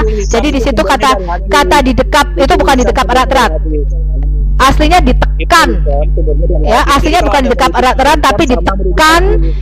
Aslinya bukan didekap erat tapi ditekan sampai dia tidak bisa bernafas. Yaitu terjemahan yang pas. Ini sumber Ibnu Hisham itu dari hadis. Nah, kita gali hadis ini ternyata memegangku dan memelukku sangat kuat. Memelukku terjemahannya bohong, terjemahannya bohong. Kata aslinya itu ditekan. Ditekan, nabimu ditekan. Yang parah itu kamu. Yang parah adalah kamu yang mengikuti nabi yang dicekek pakai secari kain. Ya, nabimu tuh dicekek pakai secari kain. Itu parah banget loh, Madia. Kamu mengikuti seorang nabi yang dicekek pakai kain. Parah banget tuh lo. Ya, sudah tidak ada nubuatan. Dikatakan tadi di dalam Quran, aku tanya, seorang nabi itu harus bernubuat. Apa nubuatannya? Tidak ada. Ya, sudah tidak bernubuat.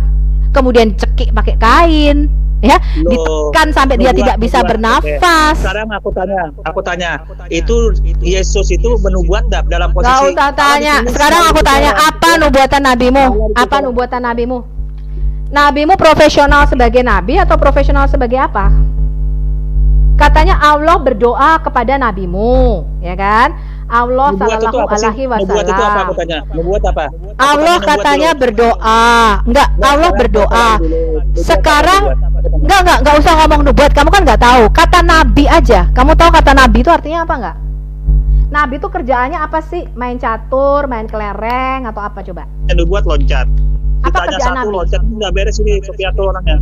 Kita killer, kita diskusi. Enggak, kerjaannya seorang nabi itu, kerjaan seorang nabi selain dicekek ya, selain dicekek pakai kain, kerjaan seorang nabi itu apa? Main catur atau apa? Ya sekarang aku tanya, mana nubuatan nabimu? Sebutkan nubuatan nabimu. Ya, aku jawab. Sekarang apa arti nubuat dulu, aku tanya. Menurut Anda nubuat apa? Lah memang apa arti nubuat? Nubuat apa nubuat?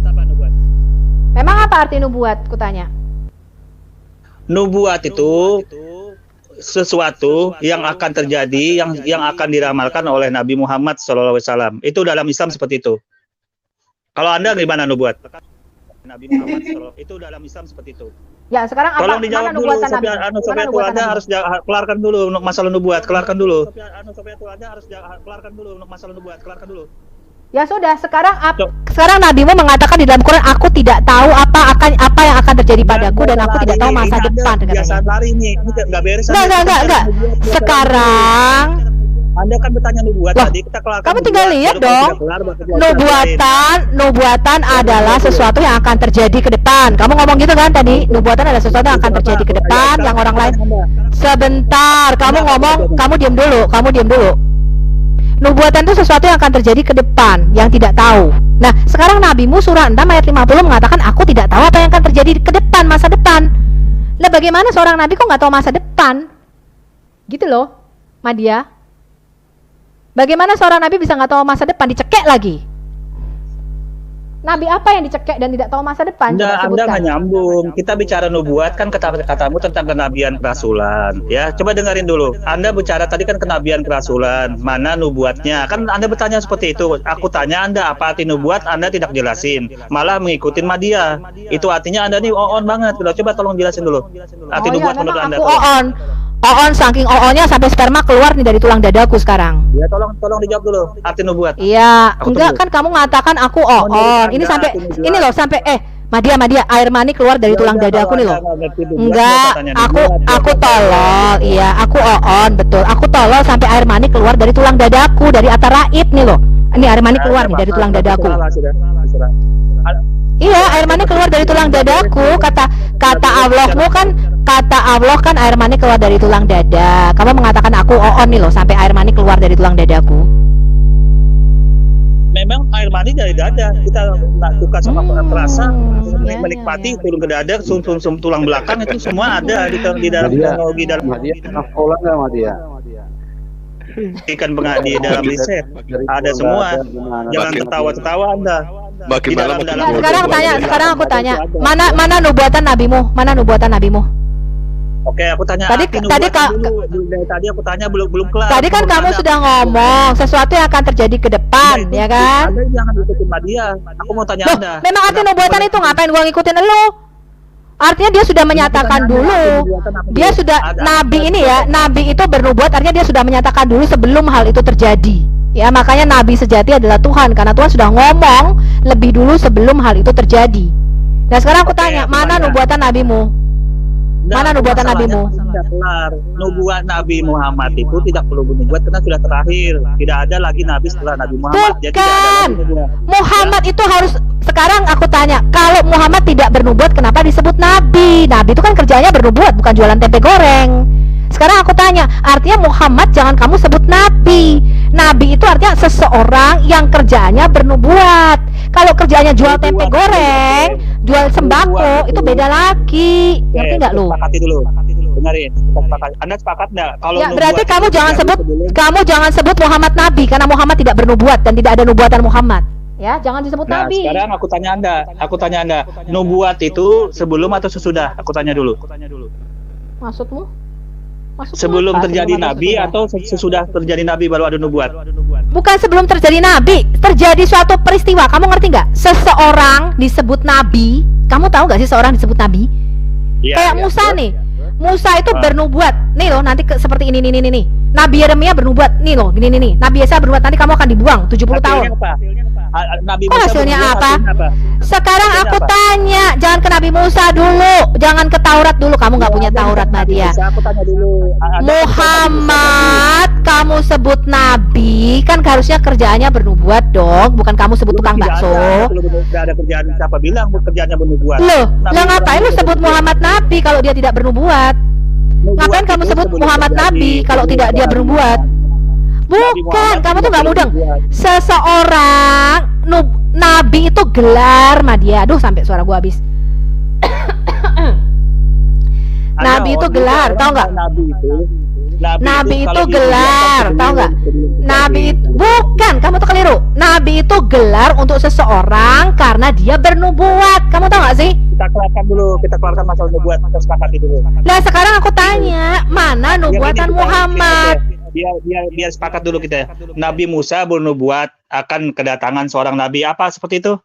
Menurut Anda? Kita lihat pengertian dulu pemahamannya. Betul. Nah, oke. Sekarang Nabi Isa atau Yesus bernubuat, maka akan datang lagi nabi setelahnya. Benar nggak? Seperti Nggak itu? ada. Ya, akan datang lagi nabi palsu. Sudah membantah sesuatu gitu loh, kawan. Enggak.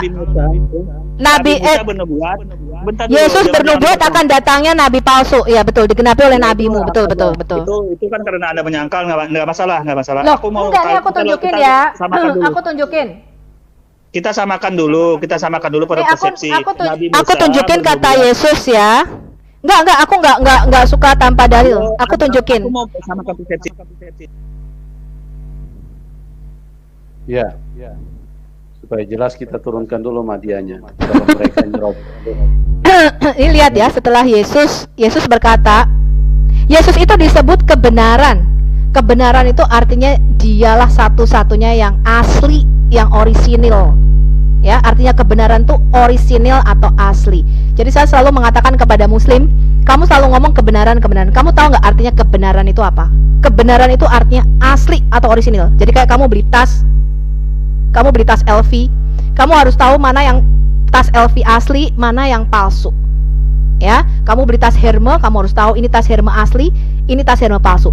Nah, kamu aja nggak pernah lihat tas LV asli, ya, makanya kamu ngomong tas LV yang gua kasih gitu, tas LV palsu harga 300.000, kamu ngomong asli. Kenapa? Nggak pernah lihat tas LV asli, megang aja enggak.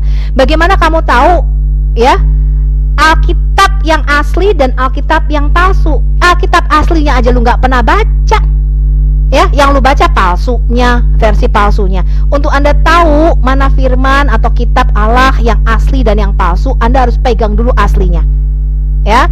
Nah, ini caranya kita membedakan. Maka Yesus mengatakan, akulah jalan, kebenaran, dan hidup. Artinya kebenaran adalah satu-satunya yang asli atau orisinil. Yang lain itu palsu, kata Yesus. Ya, makanya di Yohanes 10 Yesus mengatakan yang datang sebelum aku adalah perampok dan pencuri. Yang datang sesudah aku nabi palsu. Ya, itu artinya kebenaran. Jadi kebenaran itu artinya hanya Yesus yang asli, yang lain KW palsu semua katanya. Ya. Nah, ini di Matius 24 ayat 24 Yesus mengatakan sebab Mesias palsu dan nabi-nabi palsu akan muncul. Ini kata Yesus. Jadi sesudah Yesus dia menubuatkan datangnya nabi. Iya, nabi palsu banyak sekali, bukan cuma Muhammad. Ada beberapa nabi palsu yang datang setelah Yesus, ya, yang mengaku mendapat kitab, ya, mengaku mendapat kitab. Salah satunya adalah gereja Mormon, ya, Pastor Yusuf. Jadi Joseph Smith mengaku ketemu malaikat namanya malaikat Mormoni, mendapatkan kitab namanya kitab Mormon. Terus ada aliran lain yang katanya melihat malaikat sama tuh kayak nabimu, melihat malaikat segede 60 meter, kemudian mengaku mendapatkan kitab. Ya, pokoknya hanya nabi-nabi palsu yang mengaku mendapatkan kitab. Aku juga bingung. Itu ada kesamaan itu yang harus kita cek. Begitu Madia, ya?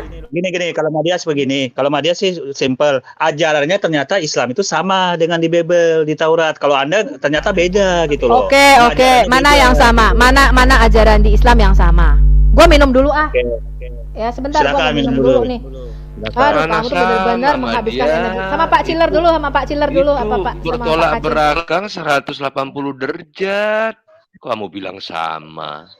Di dalam Bible kan itu menandakan Yesus itu ternyata beragama Islam juga, Muslim juga ajarannya loh kawan. Ternyata Suka-suka Muslim juga kamu lah ternyata bilang gitu loh. begitu, mau Kan kamu dikapanin, matinya bilang, dikapanin sama Islam terserah juga. Mati kamu dikapanin.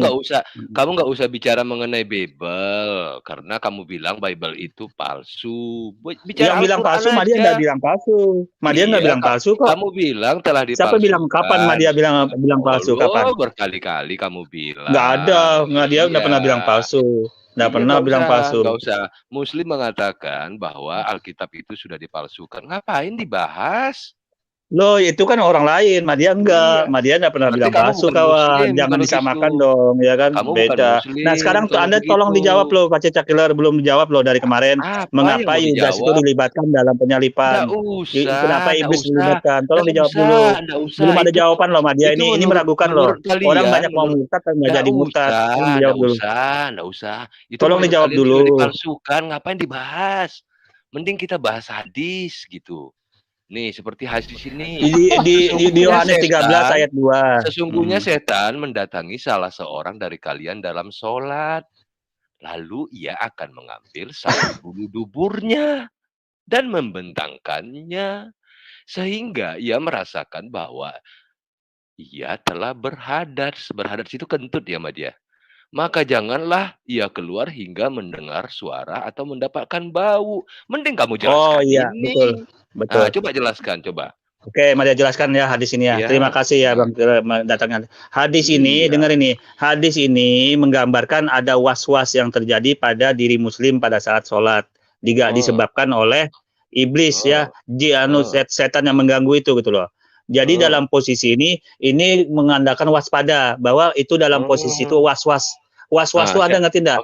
Batal apa tidak ya? Batal apa tidaknya? Itu mengganggu sholat. Inilah keistimewaannya Islam, kawan. Ada ajaran seperti ini. Daripada membatalkan sholat itu. Gitu Istimewa ya. Memang istimewa. Makanya kita bahas. Iya, istimewa. Saya mau Di tanya. agama Anda nggak ada ini. Di agama Anda nggak ada. Memang nggak perlu. Kita nggak ada bulu dubur itu nggak ada. Iya, karena tidak ada aturannya, tidak ada aturan halal haram itu loh. Tidak ada batal boleh tidak gitu loh. Pak Madia. Kenapa kok bisa menjalankan sholat saja kok pakai was-was gitu ya? Kok aneh banget ya? Enggak, ini hadis ini. Oke, hadis ini menggambarkan gini Pak Yusuf. Hadis ini menggambarkan dalam sholat itu kadang-kadang ada setan yang mengganggu karena was-wasnya itu karena dengan cara ini was-was namanya. Jadi kalau ada posisi begitu diambil keputusan. Jadi muslim sudah tahu ini godaan setan gitu loh. Seperti itu. Jadi jangan sampai tergoda. Raguan, jangan sampai ragu. Kan sholat itu kan ketemu Allah. Kenapa kok bisa was-was ya? Kenapa kau lebih takut sama setan gitu loh? Maksudnya gimana? Katanya kan gini, terkadang gini Pak. Terkadang kita kan pada sholat itu Pak Yusuf. Ya, sebentar Pak. Katanya kalau sholat itu kan ketemu Allah. Terus kok bisa was-was? Malah lebih takut sama setan. Jangan sampai nanti setan mendatangi. Dia was-was Pak Yusuf. Dia was-was gara-gara dia takut bulu duburnya dicabut sama setan, Pak. Oh. Jadi gini Pak Yusuf, hadis ini menjelaskan bila belum ada dapat bau berarti sholatnya itu nggak batal. Jadi was-wasnya tetap nggak masalah. Jadi bila belum mendapatkan bau, artinya kentut gitu loh, maka sholatnya nggak batal gitu. Itu keistimewaan Islam, ada aturan. Pak Madia, saya mau tanya nih Pak Madia. Boleh. Sebentar Pak, kalau dicabut bulu dubur itu terasa nggak Pak? Itu kan Anda bisa lihat. Berteriak nggak Pak? Berteriak nggak orang di dalam sholat itu? Itu kan di hadis itu mengatakan sehingga seakan-akan, berarti seakan-akan tuh sepertinya seolah-olah gitu loh. Pak Yusuf, jadi harus dipahami maknanya seakan-akan. Makanya saya mau tanya sama kamu Madia, kamu kan sering sholat pasti ya. Kamu pernah nggak pada saat kamu sholat itu setan mengambil satu bulu duburmu dan membentangkannya? itu mengambil bubur itu makna hiperbola ya. Metafora, makna metafora. Pak Kace waktu Muslim pernah nggak Pak Kace bulu-bulu ditarik sama setan Pak dan dibentang? Makna metafora itu. Makna metafora ini keistimewaan Islam.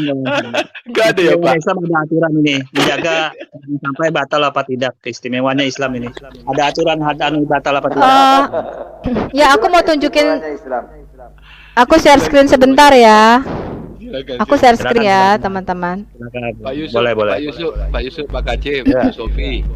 Saya izin live dulu ya. Udah jam 12. Ya, ini aku juga terakhir ya. Mau menjalankan sunnah Rasul. Iya. Oke. Makasih, Pak. Pak Ciler. Iya, Pak. Pak, apa perlu saya khusus dulu baru Bapak keluar, Pak? Jangan, Pak. Jangan, Pak. Nanti Pak Kace aja yang khususkan itu, Pak. Pak Ciler, mungkin ini terakhir, Pak. Saya juga mau pergi ya, Pak. Ini tadi hadis yang dibacakan Madia ya. Bahasa Inggrisnya itu malaikat itu called me press. Press itu artinya menekan. Nah, sekarang saya lihat ini diterjemahkan nih ya. Understand press in this hadith. Ya, ini kata ini ya, yang dikatakan di mendekap erat-erat. Itu artinya berarti he strangled me. Tahu nggak strangled? Artinya dia mencekik aku dengan sesuatu, pakai sesuatu. Strangled itu artinya diikat, ya, diikat erat-erat. Most of scholars who explain hadith mention as a synonym with means strangle. Kamu tahu nggak strangle? Kalau nggak tahu, gua Google Translate lagi nih strangle. Ya, jadi kamu jangan nuduh aku fitnah ya. Sekarang kita lihat ya, apa artinya? Itu di mana? Di leher atau di badan? Tuh, kamu dengar itu? Arti kata ini adalah mencekiku. Kamu tahu nggak mencekiku? Hah? Ya, jadi kamu itu bahasa Inggris. Coba Anda dalam bahasa Arab. Ini bahasa Indonesia nih loh. Lo ini bahasa Arab. Bahasa ini nih. Itu mendekat, ini loh. Apa mendekat memeluk? Ini loh, kamu baca. Ini syekhmu ya, syekhmu yang menerangkan. Ini dari Fathul Bari. Kamu tahu nggak? Hadis musnad. Ini nih, kamu baca nih. Nih, kamu baca nih, saya gedein nih. Baca. Strangled. Kamu tahu? Kamu bisa bahasa Inggris nggak? Jangan bahasa Inggris, aku bilang bahasa Arab. Loh, kamu terjemahin dong. Ini syekhmu menerjemahkan kata yang kamu bilang mendekap erat-erat itu artinya menekan, press. Ya, dan artinya adalah mencekik. Jadi kebanyakan ulama kamu diam dulu. Kamu jangan takia. Ya, gue tuntut lu kalau kamu takia di sini. Most of the scholars, ya, kebanyakan cendikian muslim ya yang menerjemahkan hadis yang kamu bacain tadi, yang dikatakan ditekan, ini artinya adalah strangled. Kamu tahu nggak strangled? Strangled itu artinya mencekik. Sekarang kamu lihat nih. Ya, ini ada juga dari hadits Musnad Ahmad Al-Tarisi Ibn Hajar Fathul Bari. Ya, yang mengatakan apa nih ya? Sekarang kita lihat ya. Jadi kamu jangan bertakia ya. Kamu jangan bertakia. Kamu baca nih apa nih Fathul Bari, baca ya. Jadi benar ya kata ini ya. Ini nanti saya akan garis bawah ini karena Madia ini ternyata memang takianya luar biasa ya. Ini kata ini artinya mencekik ya, mencekik. Sekarang kalau kita lihat ya, ini bahasa Arabnya, ini bahasa Inggrisnya, ini bahasa Indonesianya. Dia mencekikku. Mau apa kamu? Hah? Mau apa? Mau bohong? Mau ngomong gua ngarang-ngarang hadis lagi? Iya. Paha aja. Dia mencekik. Alah, nggak usah paha. Mau paha kanan, mau paha kiri nggak urusan. Ya. Mau paha kanan, mau paha kiri nggak urusan. Yang penting itu ulamamu sendiri yang mengartikan mencekik. Strangle itu sebenarnya bukan mencekik, tapi dia mengikat dengan erat-erat. Kalau artikel Christian Priest Anda pakai ya nggak bisa. Nggak boleh, harus Islam. Artikel Christian Priest, siapa bilang Christian Priest bikin artikel? Lu nggak boleh kamu baca artikel CP, jangan. Alah, sudahlah ya. Sudah, kamu nggak usah bertakia ya. Ini saya liatin lagi nih. Memang Muslim ini luar biasa. Ini bagaimana menyadarkannya perlu. Anda bisa lihat. Ini websitenya adalah ummah.com, the online Muslim community. Ya, sekarang yang menjelaskan adalah siapa ini? Semua orang bisa buat seperti itu, kawan. Kita harus. Ya terserah lu. Yang penting ini katanya mencekik atau he strangled me, dan ini yang jelasin adalah Muslim sendiri. Kok lu ini gue. Itulah istimewanya Islam. Kalau dia tidak sesuai, mulai ngalor ngidul. Lihat artinya hadis yang benar saja. Sudahlah, hadisnya rujuk ke kitab hadis ya. Kau tidak ngerti. Ya. Itu Pak Tilar aja merujuk hadis. Iya. Kalau dia merhatikan sendiri, sudahlah, terima saja nabimu dicekik. Ya, terima. Nah, sekarang kalau aku salah-salahin Bible Anda, mau enggak? Kalau disalah-salahin begini. Orang kok disalah-salahin? Kok disalah-salahin? Pertama, aku membaca dari buku resmimu Sirah Nabawiyah Ibn Hisham yang kalian akui. Ya. Kedua, di dalam hadis aku langsung copy paste. Dan aku langsung menemukan ya artinya adalah strangled atau mencekik. Lu mau ngomong apa lagi? Hah? Dan itu dari website Muslim. Mau apa? Di dalam Sirah Nabawiyah itu sumbernya mengutip hadis. Nah, hadisnya itu mana? Di dalam sumber Nabawiyah, biar kita kelarkan, itu ada kutipan semua itu. Mana hadisnya dalam catat. Udah capek ngomong sama lu. Ngomong sama lu. IQ lu tuh nggak ada sama dia. Sudah ditunjukin ya Pak Yusuf ya, saya sudah menunjukkan bahwa kata yang diterjemahkan bahasa Indonesia sebagai mendekap erat-erat itu artinya press atau menekan. Dan kata menekan itu artinya strangled, ya. Strangled itu artinya diikat, ya benar kalau pakai kain. Ya entah pakai tali, entah pakai kain, tapi artinya strangled itu bukan dicekik sebenarnya, tapi diikat pakai sesuatu kemudian ditarik. Itu arti strangled. Ya, atau dijerat. Ya, strangled itu artinya dijerat. Sebenarnya itu. Jadi kalau kita lihat dari Ibn Hisham tadi, dijeratnya pakai secari kain yang berisi tulisan yang harus Muhammad ikro atau baca. Jadi jelas ya, saya tidak membuat-buat hadis atau membuat-buat Ibn Hisham. Ya, memang mereka itu kerjaannya kalau nggak bertakia, mutar-mutar, ngeles, ngotot, ya begitu aja mereka punya senjata yang selalu dipakai. Nanti kalau sudah ditunjukkan ayat-ayat dalil-dalilnya, mereka mutar, oh itu doi atau hal-hal doif Pak, masa doi? Hah? Doif. Ya, maklum Bu. Doif itu lemah. Bukan lidah orang Arab sih. Pak Kece, ya, silakan Pak. Silakan Pak. Jadi itulah aslinya Islam tuh muter-muter. Kalau ditampilkan dalil ngeles dengan doif lah, dengan tidak jelas sanadnya, asbabun nuzulnya, itu mau perkataan, itu mau untuk mengalihkan dari kekalahan bicara, tidak tanpa dalil begitu. Makanya kalau mereka dikasih dalil, udah lari itu. Ya terakhir pokoknya nuduh Sofiatul bikin website, nuduh Sofiatul bikin Sirah Nabawiyah Pak. Iya, biasalah mereka itu. Ya. Jadi mereka itu mengancam-ngancam, menakut-nakuti, begitu. Iya. Jadi mereka punya senjata itu kalau mereka udah terpojok, ya kalau mereka nggak bisa ngancam, mereka muter, ngeles, ngeyel, ngotot, takia, itu aja yang mereka ini terus. Kalau mereka sudah terjebak atau sudah tidak bisa menjawab, ya paling begitu. Atau enggak emosional mereka naik. Terus memaki-maki, menghina orang lain, cacat mental, segala macam. Padahal mereka memang tidak bisa jawab dan memang tidak bisa jangkau apa yang dibagikan gitu loh. Iya.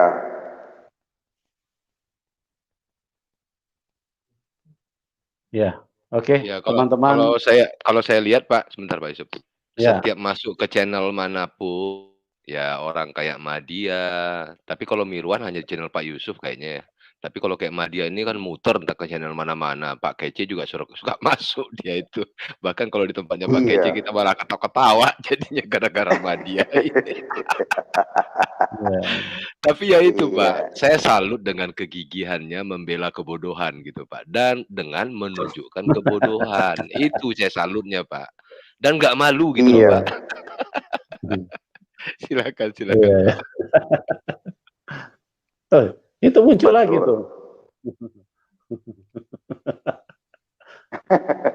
Udah tidur Mirwan, nanti kamu dikencingin setan telinganya. Saya cuma buat ngasih masukan buat Sofiatul. Boleh nggak saya tanya Pak Mirwan, sebentar Pak Mirwan. Anda itu mencintai Indonesia apa enggak ya Pak Mirwan? Coba Pak Mirwan. Kenapa? Kenapa Pak Yusuf? Ya, soalnya saya lihat profilnya itu kok lebih senang dengan ini ke Arab-Araban, Pak. Itu Pak Yusuf nggak lihat itu bendera Indonesia? Yang Pak mana? Yusuf buta matanya ya? Mana itu bendera apa Indonesia, bacaannya Pak? itu? Itu bacanya apa itu? Baru ditambahin. Yang mana? Dirgahayu Indonesia. Baru ditambahin. 26. Enggak, itu sorban Palestina. Tidak nasionalis itu saya. Sorban Palestina, Mirwan. Anda aja yang tidak begitu. Itu yang orang hijau-hijau itu adalah Palestina. Itu pasukan Palestina itu. Siap-siap ditangkap, Pak. Siap-siap ditangkap. Ya, banyak teroris-teroris yang ditangkap nih. Iya, harus itu. Anda yang ditangkap Sofiatul. Anda sudah ya, kamu tuh yang mengibarkan bendera Palestina ya. Kamu akan segera ditangkap, Mirwan. Apa salahnya dengan Palestina? Apa salahnya dengan Palestina katanya? Anda bodoh kali ya? Apa salahnya dengan Palestina? Yang bodoh-bododohin orang. Anda jangan terlalu bodoh lah. Kalau bicara itu pakai lu gue.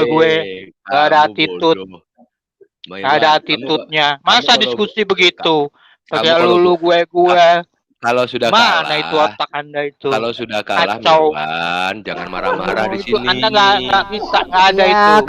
Kalau udah kalah diskusi, nggak usah marah. Kita cari kebenaran aja. Anda berdoa aja, semedi di Gua Hiro supaya mendapatkan hidayah.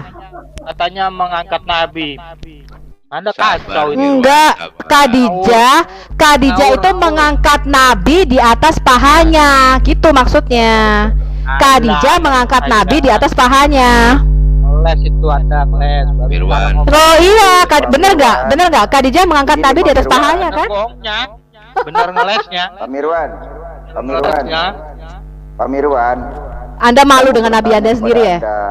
Ya, kenapa harus malu? Anda yang malu. Pak Mirwan. Ngapain saya malu, Pak? Saya malu ada orang yang ikut Nabi seperti itu sih, Pak. Terus terang aja. Masa percaya manusia jadi Tuhan? Mana? Masa percaya ada Nabi kok di pangku, di paha kanan, paha kiri? Pak Aceh. Saya mau tanya dulu Pak Aceh ini, Pak Aceh. Anda juga percaya kan main pangku-pangkuan? Bapak, Pak Mirwan.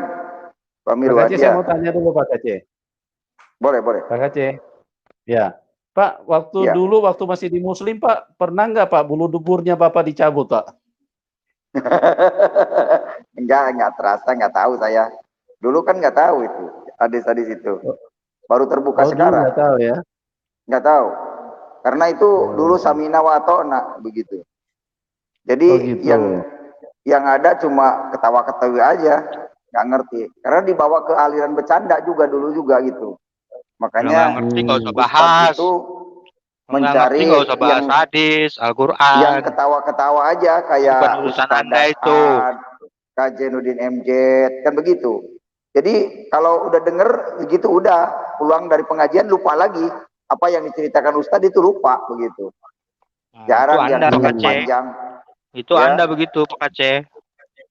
Iya, kan saya bukan cerita orang lain. Sama ya, dengan Mirwan juga. Makanya Anda murtad. Sama.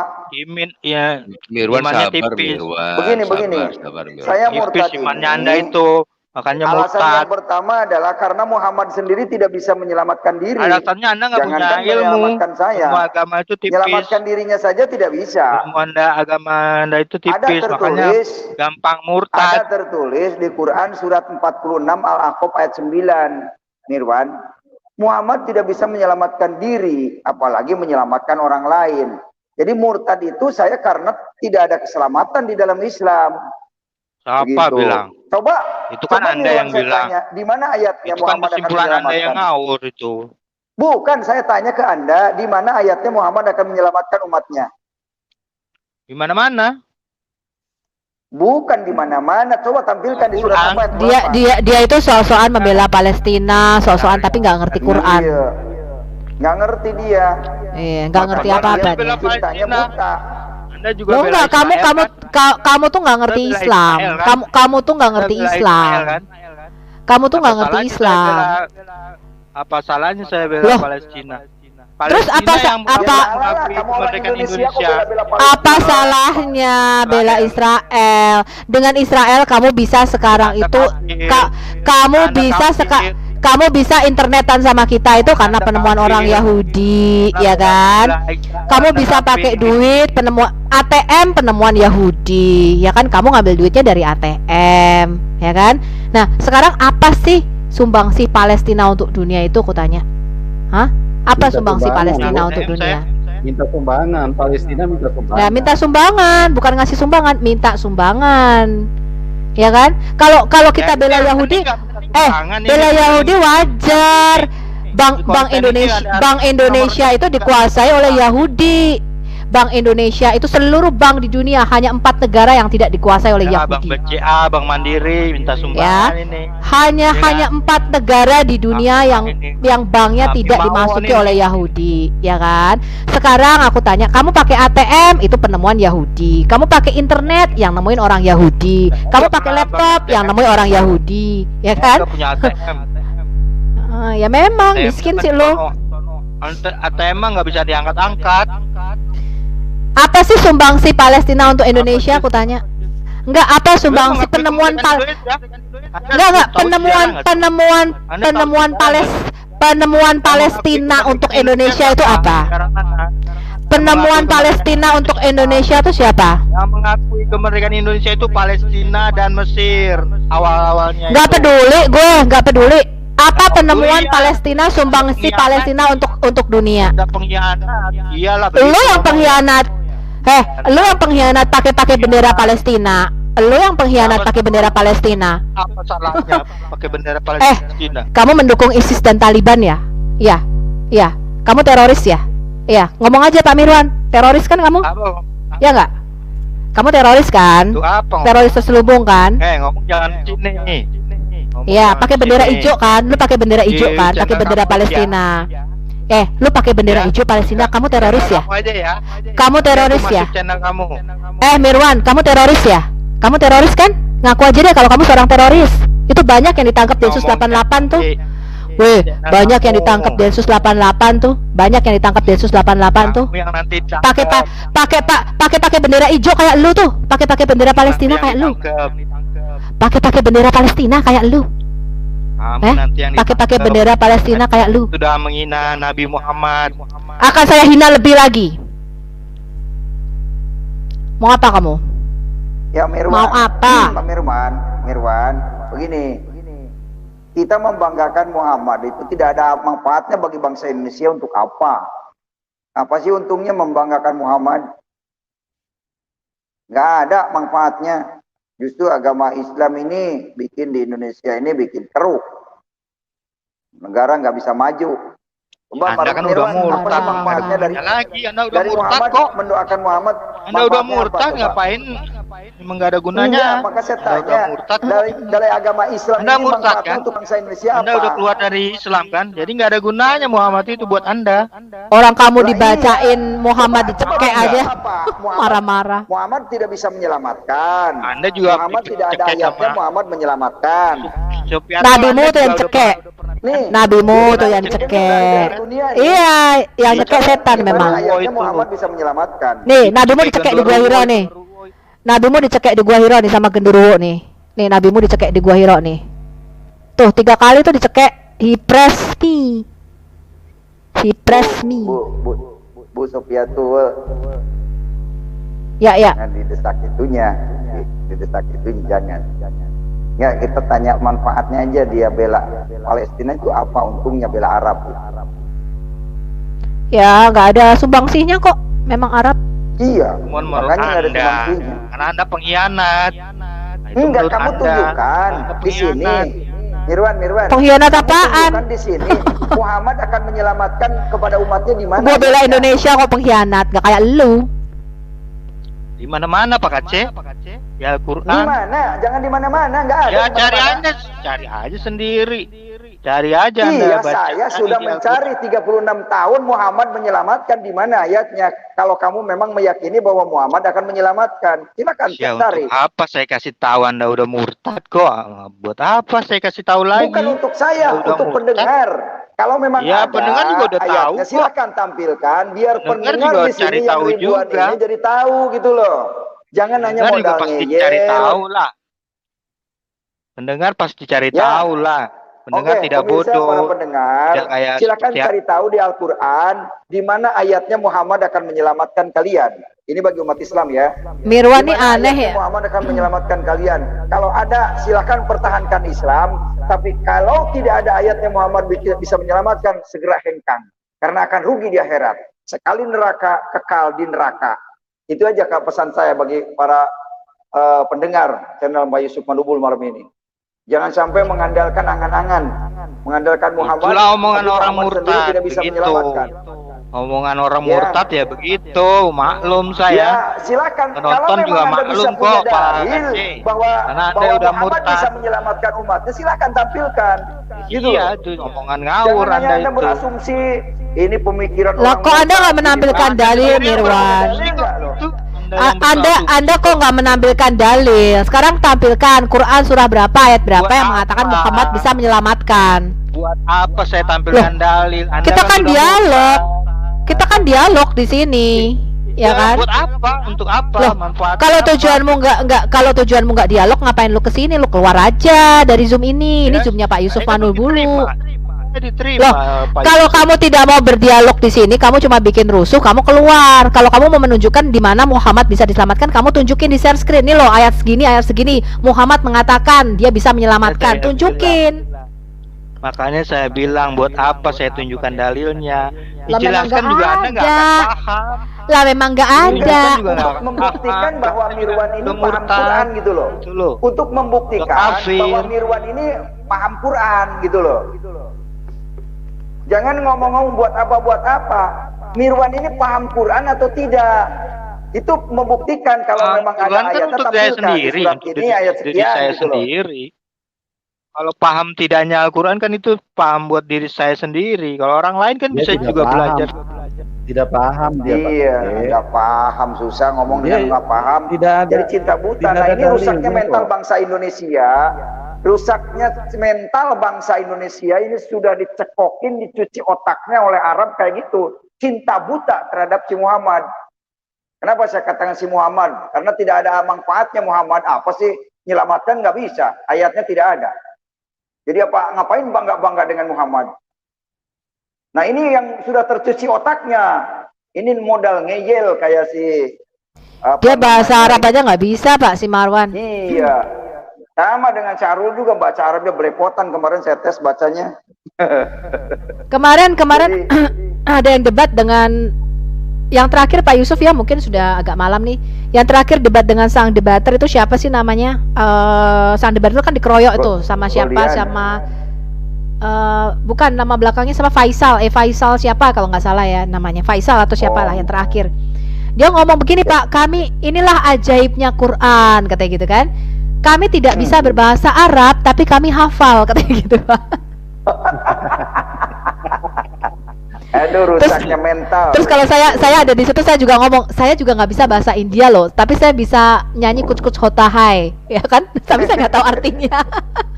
Itulah ajaibnya kuch kuch hota hai, ya kan? Saya nggak bisa bahasa India, tapi saya bisa nyanyi. Nah itu. Iya, memang tidak ada dalilnya Pak Kace. Nggak ada. Saya tahu. Iya. Jadi begitulah. Mereka ini padahal kalau kita perhatikan ya, Israel, Yahudi itu memberikan sumbangsi yang begitu besar yang bisa dinikmati oleh negara Indonesia, internet, wifi, laptop, lampu, penerangan. Tapi dengan ajaran-ajaran yang muncul dari Islam selalu untuk ini membenci Yahudi dan ini. Aneh ya mereka ini. Palestina aja minta air dari Israel, air minum. Itu kebencian gara-gara Muhammad diracun oleh perempuan Yahudi. Jadi melekat itu kebencian itu turun temurun. Begitu Pak Yusuf. Ya Pak Yusuf, itu Pak Lidara izin naik katanya Pak, silakan. Pak siapa? Pak Lidara, ini Nggak udah ada, terakhir kali. Ada kok. Nggak ada dia. Pak Lidara Raiwafa itu? Mana? Oh iya. Sudah keluar kayaknya, Bu. Udah nggak ada. Coba Pak Bidara mana? Nggak ada. Lidara Raifa apa siapa tadi? Nggak ada. Pak Cicak Killer. Iya Pak KC. Oh, nanti setelah ini saya pengen ngobrol tadi yang telepon belum sempat tadi lagi live. aja semuanya lagi, Pak Yusuf. Oh, lagi siap, dakwah siap. tadi. Ayo proyek Lagi saya. dakwah soalnya tadi. Ayo proyek saya, naikin semuanya. Saya lawan semuanya. Oke. Saya mau tanya Pak Mirwan. Gak usah dikeroyok Pak Mirwan ini. Aduh. Kita ini kan kasihan sama Pak kenyataannya ini, Mirwan. Ya kan? Kita ini kasihan. Muslim cuma saya kan? Hah? Muslim ini kan cuma saya di room ini. Ngapain dikeroyok Saya juga Pak? Bapak Islam. sendiri. Nah ini media juga Islam di media channel. Sekarang begini media, Pak Mirwan, ini dunia sudah akhir zaman, sudah banyak penyakit corona.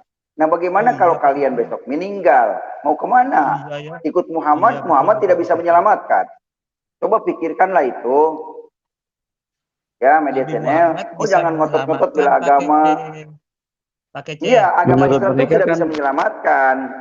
Media, Islam itu tidak bisa menyelamatkan. Karena Islam itu hanya agama politik. Ya mesti tahu ente. Politik untuk menjajah negara Indonesia dengan kitab. Ya buktinya kan media ngeyel-ngeyelan. Ini kalau sama-sama panas bisa berantem itu. Ya. Iya, media orang Indonesia tapi ke Arab-Araban. Nah iya dia, makanya harus sadar media. Malah Yesus nggak bisa selamat waktu disalib. Kan beda kalau Nabi Muhammad bisa menyelamatkan. Yesus malah waktu disalib nggak bisa menolong dirinya. Ya, mana dalilnya Tapi Muhammad kan bisa Yesus diselamatkan. akan turun lagi. Yesus kan akan turun lagi menurut hadis, menurut Quran. Jadi jangan satu ayat yang dibaca. Nggak bisa nolong diri Media. waktu disalib kan dia kalah, mati itu disalib. Media. Coba media suruh baca surat 3 Al-Imran 45. Siapa di situ Isa Al-Masih? Yuk kita giring aja ke situ. Ke Al-Imran 45 dan 55. Pak Yusuf. Iya. Biar media baca. Pak Yusuf saya jawab dulu ya. Di chat ini kata Prasetyo katanya Sofiatul kenapa lari debat lawan Nandar. Tolol, saya tidak pernah lari debat lawan Nandar ya. Aristo yang menurunkan saya, bahkan mengkick saya. Ya, tidak menaikkan saya ke chat. Bahkan saya tantang Ustadz Alwan pada waktu itu karena Ustadz Alwan yang naik. Sudah rumus itu. Iya, makanya. Jadi jangan framing ya. Saya lari, saya tidak pernah lari.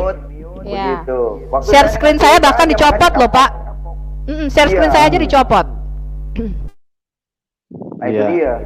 Saya nggak pernah takut sama si Nandar bolo-bolo. Ustadz Alwan aja saya nggak takut. Waktu si Ripa debat dengan saya nggak bisa jawab, udah terdesak, saya di-kick. Iya, Pak, ini ada yang mau naik Pak, pemurtad Muslim sama Pak Lidara kayaknya. Silakan. Mana Pak Lidara? Sama Pak pemurtad Muslim, Pak Yusuf mau naik. Pemurtad Muslim, oke. Pak Lidara mana nih? Nggak ada nih Pak Lidara. Pemurtad Muslim biasanya banyak hadisnya ini. Pandai nyari hadisnya. Shalom Pak Kaci. Shalom pemurtad. Iya, saya mau bertanya nih sama Pak Kaci nih di Musnad Ahmad 16245. Mungkin Pak Chiller bisa tampilkan Musnad Ahmad 16245.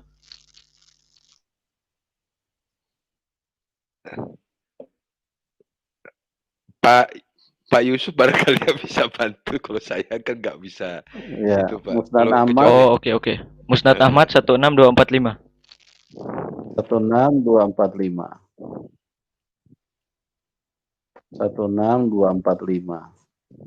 Ya, di search aja di Google, Pak. Ya, ini kita share screen dulu.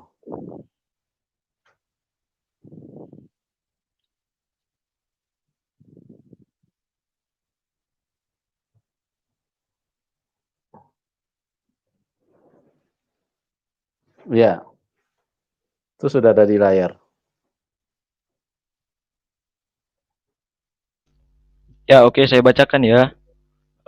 Telah menceritakan kepada kami Hashim bin Al-Qasim, telah menceritakan kepada kami Haris dari Abdurrahman bin Abu Auf Al-Jaraisi dari Muawiyah berkata, saya pernah melihat Rasulullah Shallallahu Alaihi Wasallam mengisap lidah atau mulut Al Hasan bin Ali, dan sesungguhnya tidak akan disiksa lidah atau mulut yang telah dihisap oleh Rasulullah Shallallahu Alaihi Wasallam. Nah, pertanyaan saya, Al Hasan bin Ali ini kan laki-laki. Kenapa Muhammad menghisap lidah dan mulut laki-laki? Nah, silakan dijawab. Mungkin Pak Mirwan bisa jawab. Terima kasih. Ada masalah hadis itu kok. Hasan kan anaknya Muhammad. Gak ada masalah. Iya, tapi laki-laki kan? Itulah indahnya Islam. Salahnya di mana? Itulah istimewanya Islam. Dan Anda nggak paham aja di sini. Makanya kan ada Al Hasan bin Ali emang siapa itu, Pak Mirwan? Itu ada maksudnya. Ya, mumpung kamu Kan di ada sini, maksudnya. Mirwan, mumpung kamu di sini, kalau kami nggak paham, kamu jelaskan, kan lebih baik. Iya, untuk Biar apa kita hadis-hadis seperti ini mah nggak perlu dibahas. kalau begitu Oh, ini hadis sampah, Pak. Pak, ini hadis sampah, hadis sampah. Kalau begitu ngapain kamu masuk ke sini? Kalau nggak bisa ditanya apa-apa, ya untuk Ya apa? kan saya dimasukin ini. Ya, saya kan dimasukin. Kalau kamu Berarti nggak mulai sekarang klik, jangan pakai hadis ya, Pak ya. kalau Jadi kamu Bapak sholat 3 waktu aja. nggak klik link untuk masuk ke sini, kamu tidak akan masuk, Mirwan. Kamu ini kok makin marah makin bodoh ya. Kalau kamu nggak klik linknya Pak Yusuf, kamu tidak akan masuk ke sini. Siapa yang masukin? Ada aja yang di sini kan dibahas hadis Al-Qur'an hadis. Makanya saya wajib masuk untuk menjelaskan. Ya sudah, kamu jelasin. Sekarang kamu jelasin. Gimana sih? Iya, tapi hadis ini nggak perlu dibahas. Ini hadis remeh namanya. Loh, kalau ini doif silakan buktikan kalau ini doif. Bukan doif. Bingung dia di si Mirwan. Kalian itu nggak perlu. Mirwan. Kalian itu. Mirwan. Kalian itu nggak perlu hadis-hadis Saya salut seperti sama ini. istri kamu lah, betul loh. Saya salut sama istri kamu itu bertahan gitu. Kalau saya enggak, Pak Ciler. Saya salut sama dosennya. Kok bisa lulus SHS 1? Itu saya lagi itu. Ini jangan-jangan kuliahnya di bawah pohon korma ini orangnya. Iya bener loh, Pak. Dia ngomong profesi artinya profesional, Pak.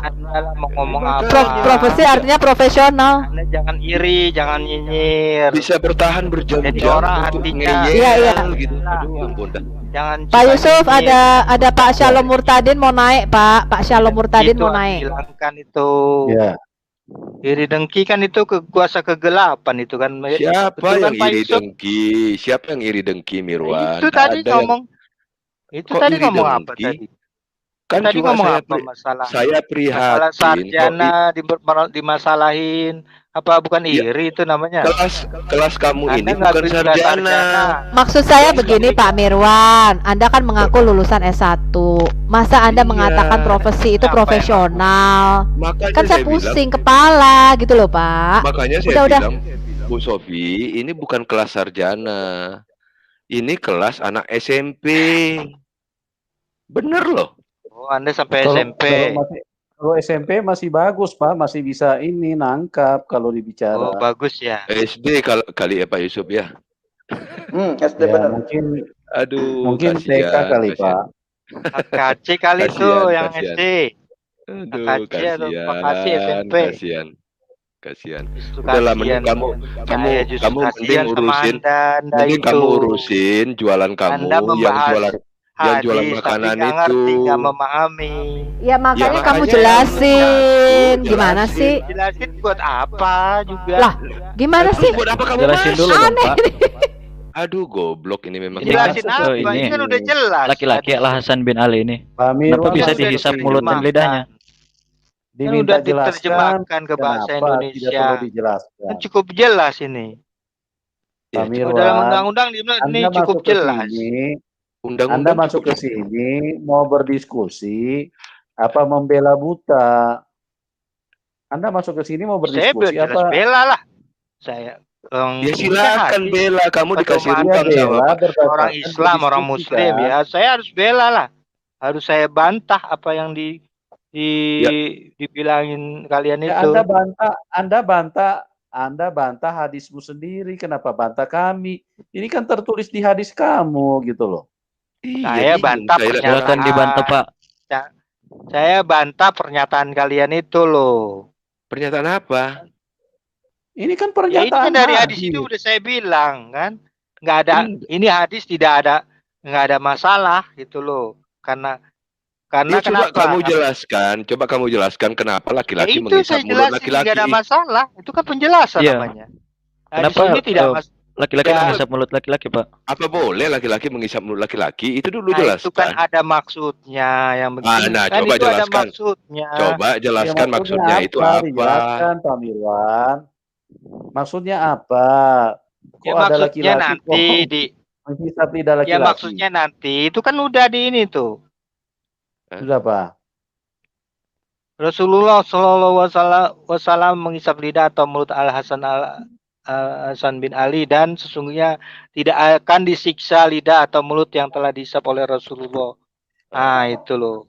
Terus jadi itu coba jelaskan. Itu tidak akan Jadi disiksa, tidak akan disiksa. Ya, coba dijelaskan kenapa ya, itu Rasulullah saya jelaskan. Kenapa Rasulullah mau menghisap mau menghisap lidah Hasan laki-laki kan itu? Lidah itu tidak disiksa nanti, lidah atau mulut. Berarti kalau ada orang yang mengasih mulut sama lidahnya ke si Muhammad tidak akan disiksa nanti gitu, itu maksudnya?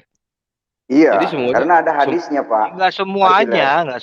Ada hadis. Enggak semua orang. Barang siapa yang memberikan selangkangannya di antara mulut dan paha, itu akan dijamin masuk surga. Itu kan putra Nabi itu. Al-Hasan itu kan putra Nabi, bukan orang lain. Kan di bawah disebutnya Mirwan. Kalau orang lain salah. Kalau orang lain salah. Ya makanya kan di bawah disebutkan. Kamu dengar orang dulu. Lain isap. Kamu dengar dulu. Dan sesungguhnya logikanya tidak akan. Begitu. Ya kamu logikanya juga nangkap dong. Di bawah itu kan ditulis. Logikanya ya saya karena dia itu bapaknya Hasan. Nggak masalah. Itu kan di bawah kamu baca lah dulu. Sesungguhnya tidak akan disiksa lidah atau mulut yang telah dihisap oleh Rasulullah SAW. Berarti kalau ada orang yang tidak mau disiksa lidah atau mulutnya, dia harus mau dihisap sama Muhammad. Itu loh maksudnya. Bukan Hasan. Apa kepentingannya ya kok Muhammad kok ini menghisap lidah laki-laki ya? Berarti coba Pak Mirwan, coba Anda jelaskan dulu Pak Mirwan, apa kepentingannya Muhammad kok menghisap lidah laki-laki? Kan Hasan itu kan putra Nabi itu. Al-Hasan itu kan putra Nabi. Al-Hasan bin Ali itu bukan putra cucu Nabi, Pak. Coba buka link yang saya kasih di private chat. Cucu Nabi, bukan putra Nabi, Pak. Cucu Nabi. Iya, cucu Nabi betul. Ya, saya juga punya anak, Mirwan. Tidak pernah saya hisap lidah dan mulut anak saya laki-laki, tidak pernah. Ya, karena bukan Nabi. Apalagi cucu, Pak. Kalau Anda Nabi. Iya, betul. Anda bukan Nabi. Kalau Nabi itu harus menghisap lidah. Nah, iya. Jadi salah satu pekerjaan Nabi itu menghisap lidah. Kalau untuk menghisap wanita lain ya itu Anda selingkuh namanya. Oh. Ya. Itu ya kan? Yang menjadi beda itu Nabi Muhammad itu. Tadi Anda bilang sama Pak Cica Killer, Anda bukan Nabi. Hasan.